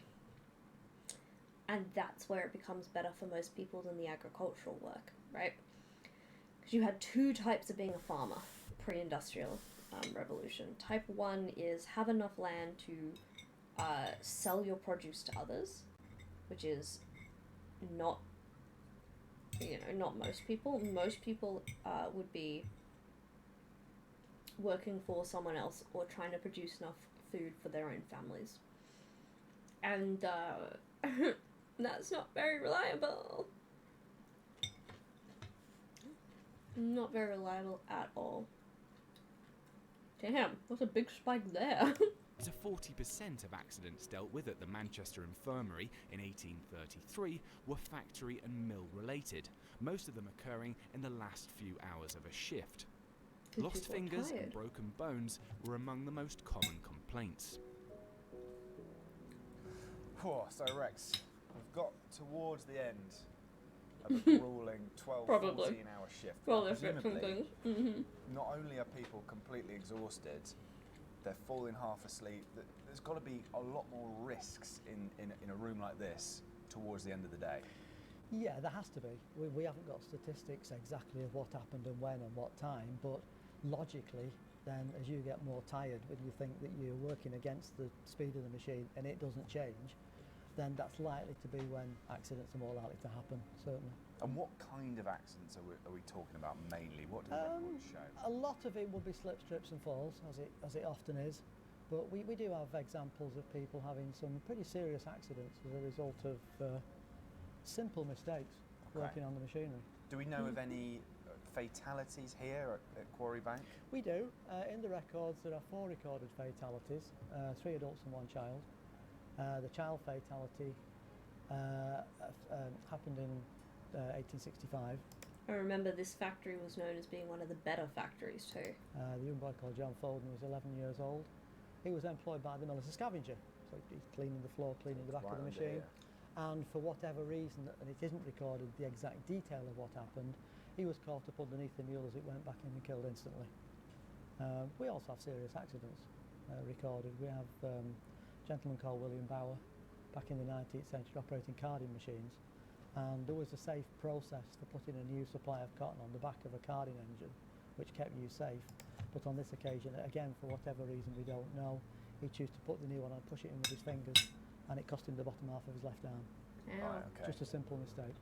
So yeah, some serious injuries and serious risks. Oh yeah.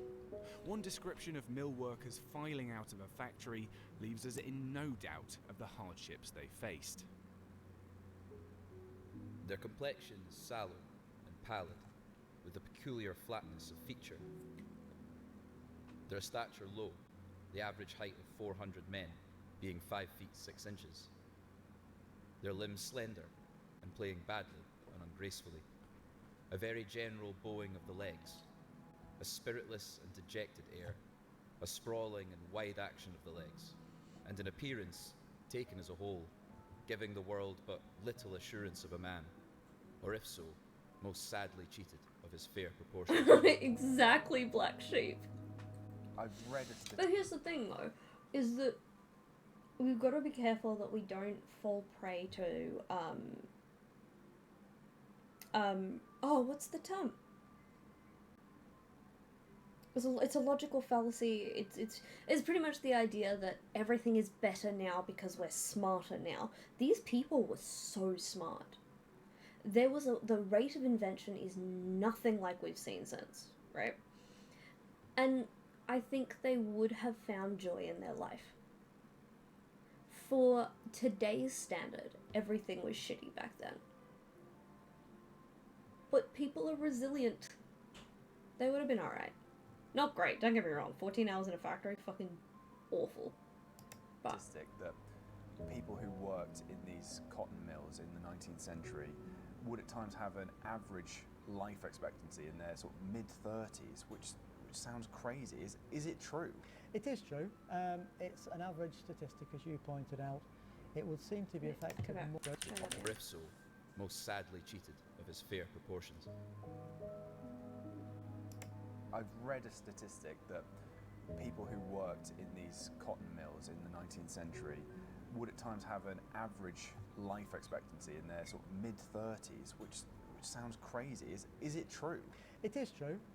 It's an average statistic, as you pointed out. It would seem to be affected more by the conditions that you lived under rather than the conditions you worked under. Of course, the overcrowded conditions in the towns and cities is a direct result of the coming of the cotton industry. But we know statistically in the 19th century, tuberculosis, for example, accounts for more than half of the working class deaths in this country. Okay, so it's not necessarily always connected to their work here at the mill. Presumably, working in an environment like this can't have helped, though. No, it can't have helped. We will look at our records here, and we would see that in the 1840s, average life expectancy would be around 42 years. There were parts of the Irwell down in Manchester where it was 19 years, but that's mainly down to tuberculosis, cholera, hepatitis, typhoid. I would hope especially we are going back to times of problems. Presumably there are also examples on the other side of people who worked here their entire lives and remained healthy into retirement. Oh yeah, absolutely. In the pay books and the rent books and that, we find people certainly living into their late 60s, early 70s. And Rex, what were the changes? What were the changes in the law over the 19th century? But I also think, Black Sheep, that's a real big generalization, right? Because as a whole, society right now does not have anywhere near as many problems as we have in the past. But there are people who have just as many problems as they would have had in the past. And I think that number of individuals is growing now. Like, we hit peak and now we're going down. But, you know, who the fuck am I to say that? Workers in a place like this. They were many and varied. The main improvement for people, although they wouldn't see it at the time, was reducing the working hours for everybody and increasing the minimum age for children. And introducing the requirement for education for children. But it happens sort of piecemeal throughout the 19th century, that. Do we know whether they were enforced particularly well? The workers have very few rights. If you don't like the rules in your mill, go find another job, is the usual thing.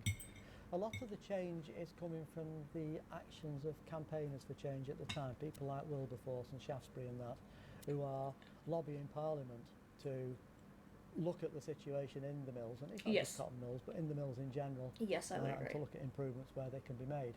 They're not always beneficial to the people And I think concerned. the golden age was a lot one shorter of the than everyone introductions was the 10-hour thinks it dome of was. 1847, and it's known that Robert High Gregg here. You know, everything is cyclical. Thank you for the example, but everything is cyclical. Everything happens in waves. You know, like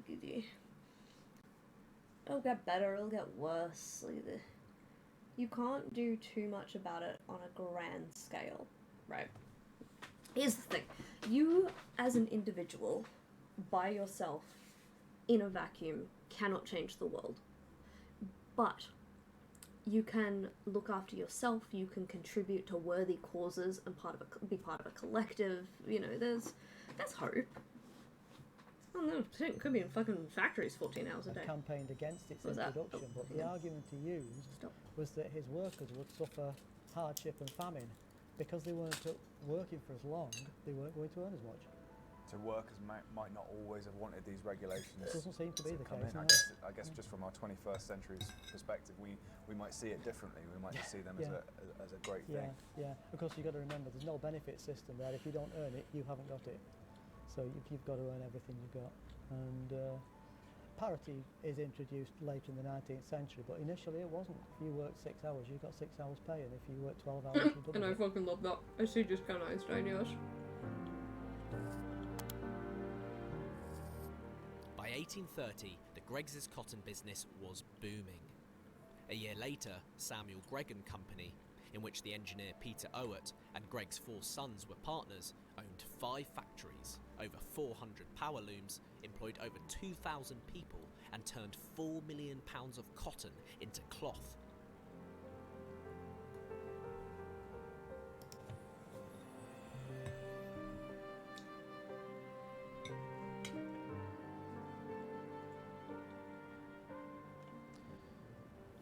Thanks to cotton, Britain was quickly becoming one of the richest nations in the world. But many will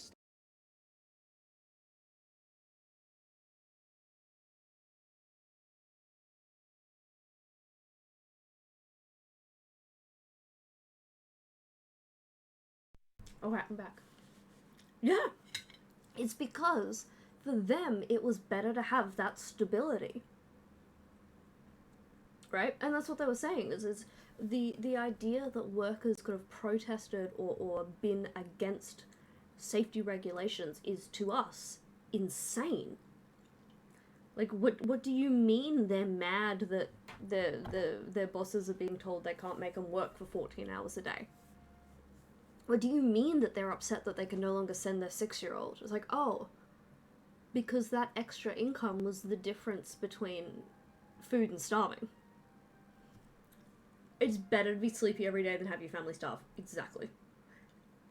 Exactly. And the majority of cotton mill workers and general factory workers did live until retirement, whatever that was, whole, intact, unmaimed. But far too many of them didn't. starting to question the moral cost of the whole operation.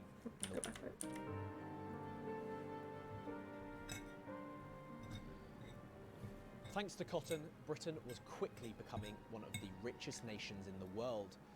But many were starting to question the moral cost of the whole operation. It was no secret that the profits enjoyed by the Greggs was built not only on the exploitation of workers in Britain, but on the back of an abhorrent institution across the Atlantic.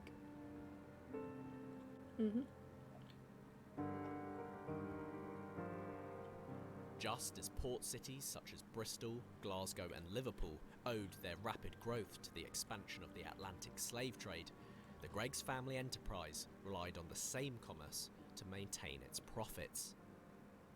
Whilst their supplies of cotton came from slave plantations in the Americas, the textile products created at mills like Quarry Bank would then be sold by traders in Africa in return for captured slaves, who could then be transported across the Atlantic. Samuel Gregg himself inherited a sugar plantation on the island of Dominica, which used enslaved African labourers. And the cotton garments produced here at Quarry Bank were used to clothe those same enslaved workers. But times were changing, and the oppression of people over in the Americas and in the factories here in Britain could not go on indefinitely. In fact, no matter how favourable the Greys considered the working and living conditions to be here at Quarry Bank, more and more of his labour force were no longer willing to tolerate being denied human rights and representation.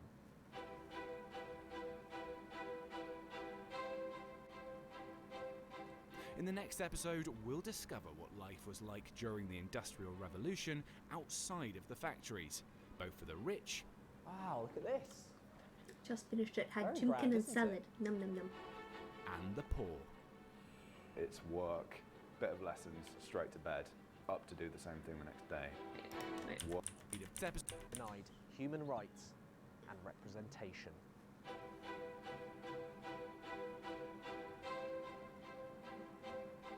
In the next episode, we'll discover what life was like during the Industrial Revolution outside of the factories, both for the rich. Wow, look at this. Very grand, isn't it? And the poor. It's work, bit of lessons, straight to bed, up to do the same thing the next day. We'll go behind closed doors to see where people ate, slept, Wait, and this is learned, actually. and look at how a wave of social change eventually brought improvements for ordinary workers.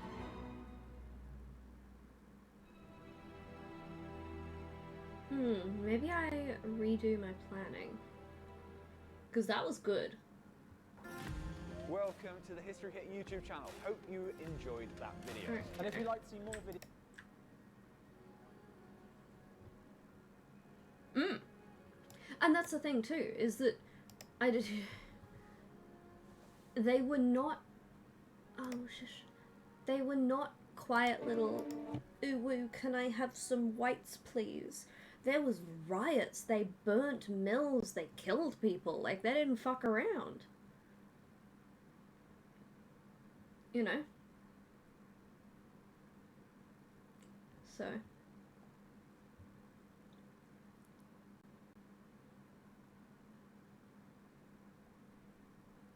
Okay.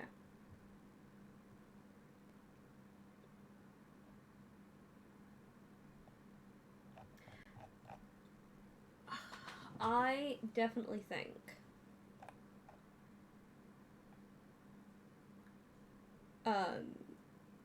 first of all, I cannot believe I've never found this. Where was it? No, come back. This one.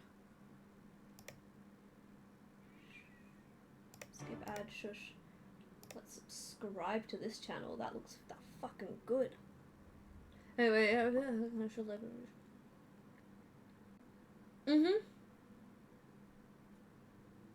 Yes, and that's it. And it wasn't just one-sided violence. It was just, yeah, the whole way around. So. It's a lot. It's just a lot. But I think that is a good video. I might watch the other one tomorrow. I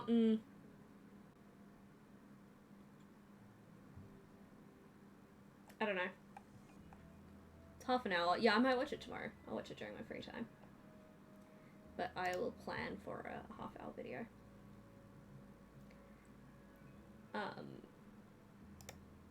Yeah, I think they will be great things to build some stuff around.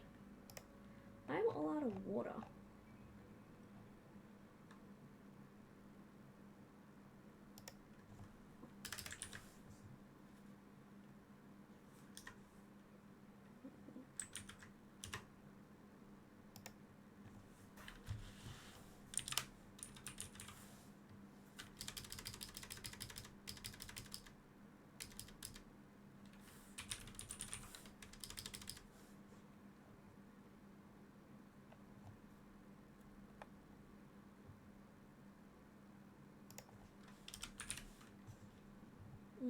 10, 20, 60.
Mm-hmm.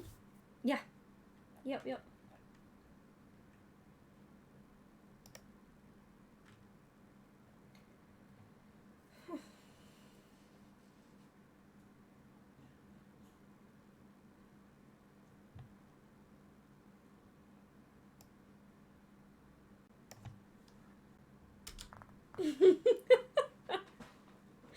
Right?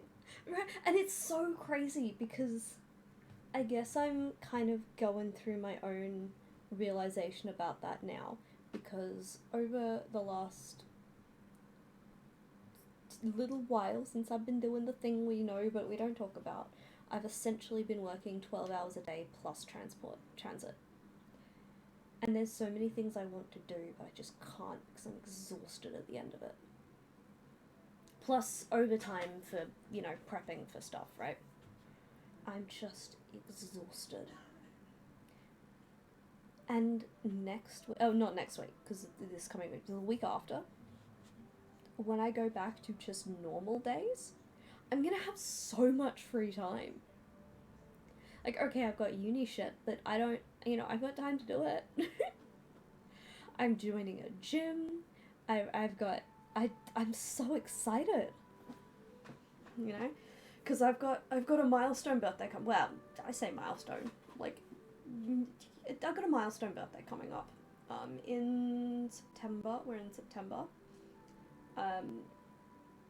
and it just feels like, because it's the start of a decade for me, you know how it hits that point where you're like, I'm gonna do all of these things, and it typically happens to people around New Year's, and they get all of this inspiration and excitement. That's me right now. I'm so excited to do things. Yeah, I'm so excited to do things. Yeah.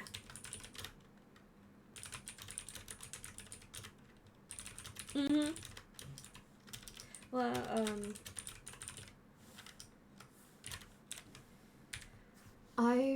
because I don't have health problems that we know of, but if I don't get my shit together, in the next 20 to 30 to 40 years I will have health problems, right? And I know what they're gonna be. Like, if I don't get my shit together within the next 20 years, my knees will go and my hip will go.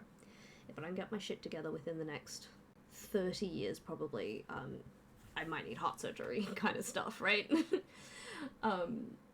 So it's time. It's time. I'm finishing my masters this year. We're just getting shit done, which is very exciting. Yeah. Grabbing life by the testes. Yeet. And yeah, it's a transitional period, and I do have to remember, because I was talking to my mama today,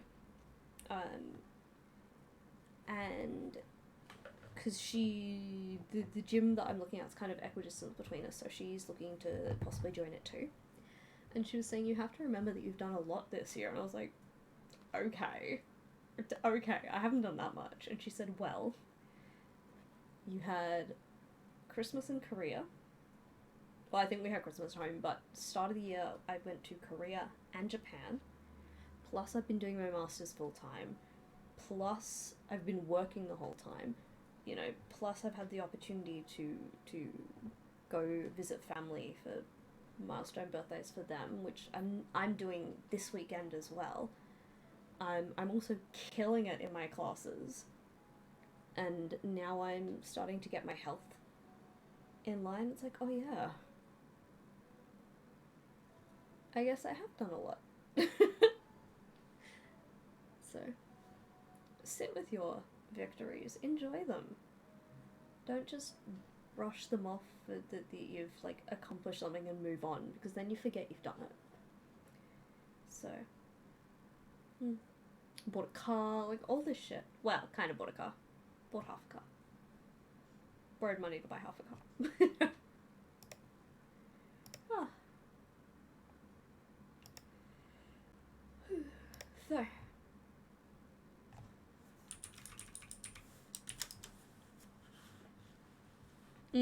I do. I am a sucker for coincidences like that. It's like, do I believe in it? No. Do I think it's a very cool coincidence? Yes.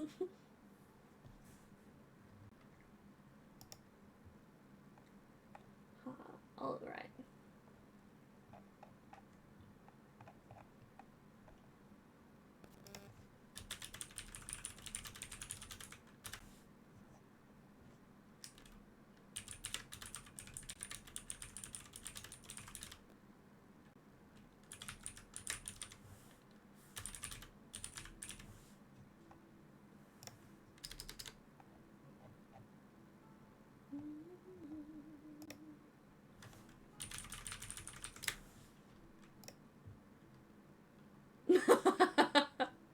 Yes, correct.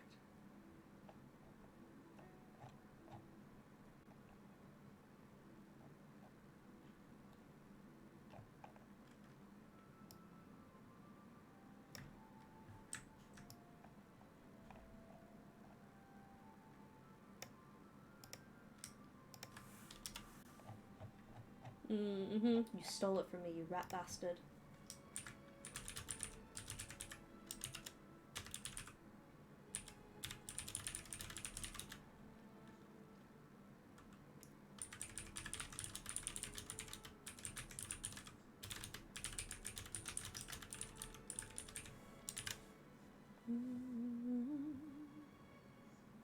Hey, let's go! Oh no, Doomfang, not like this. Why do bad things happen to good Doomfangs?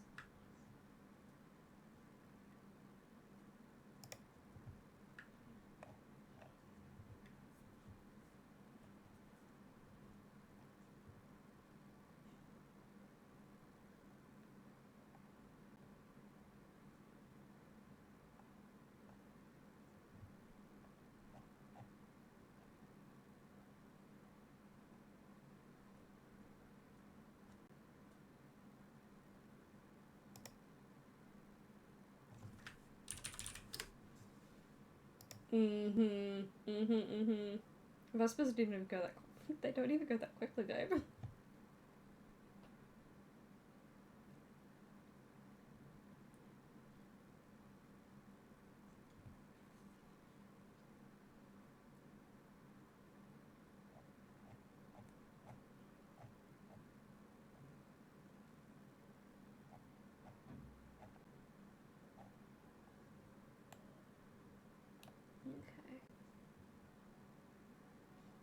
Hey yo, what up, Billy? Hi, baby.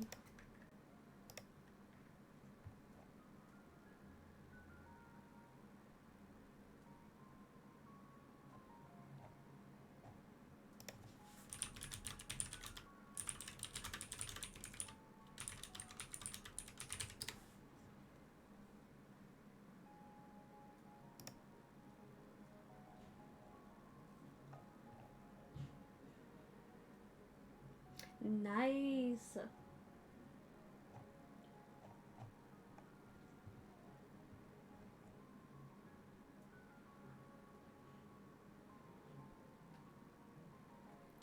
Oh, yeah, motorcycling is spoopy.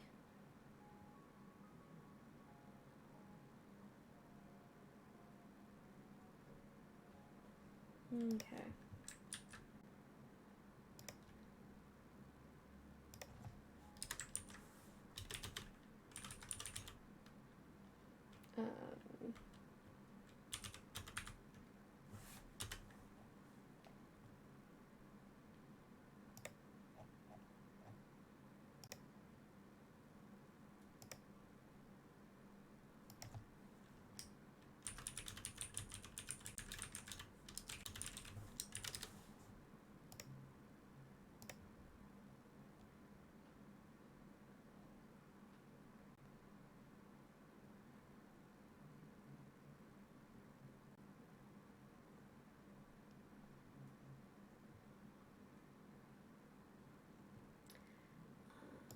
Um, hang on.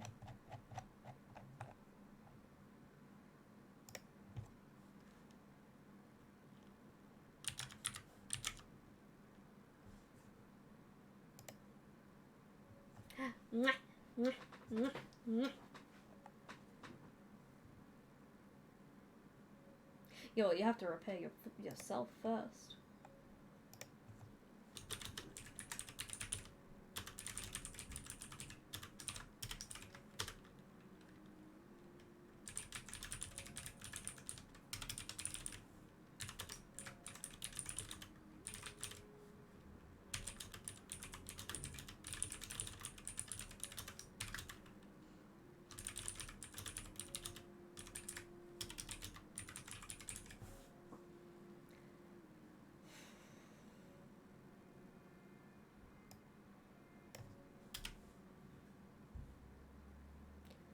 Ooh, owie. But also, damn, that's good.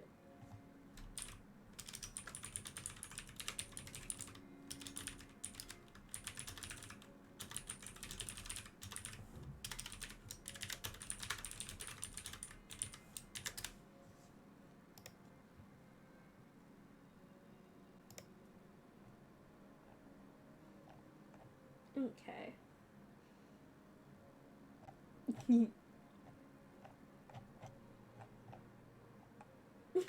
Doom! Hang on, I gotta check something.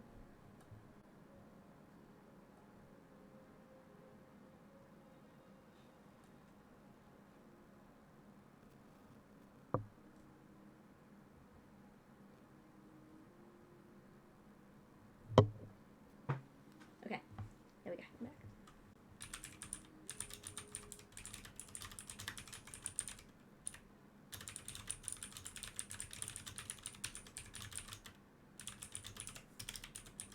No.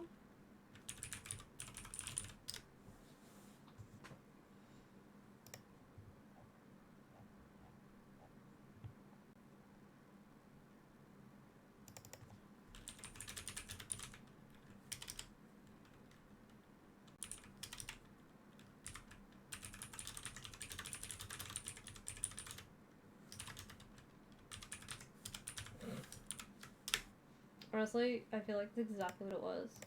Wait, what is this? Oh. Yeah, I'm not gonna do that one.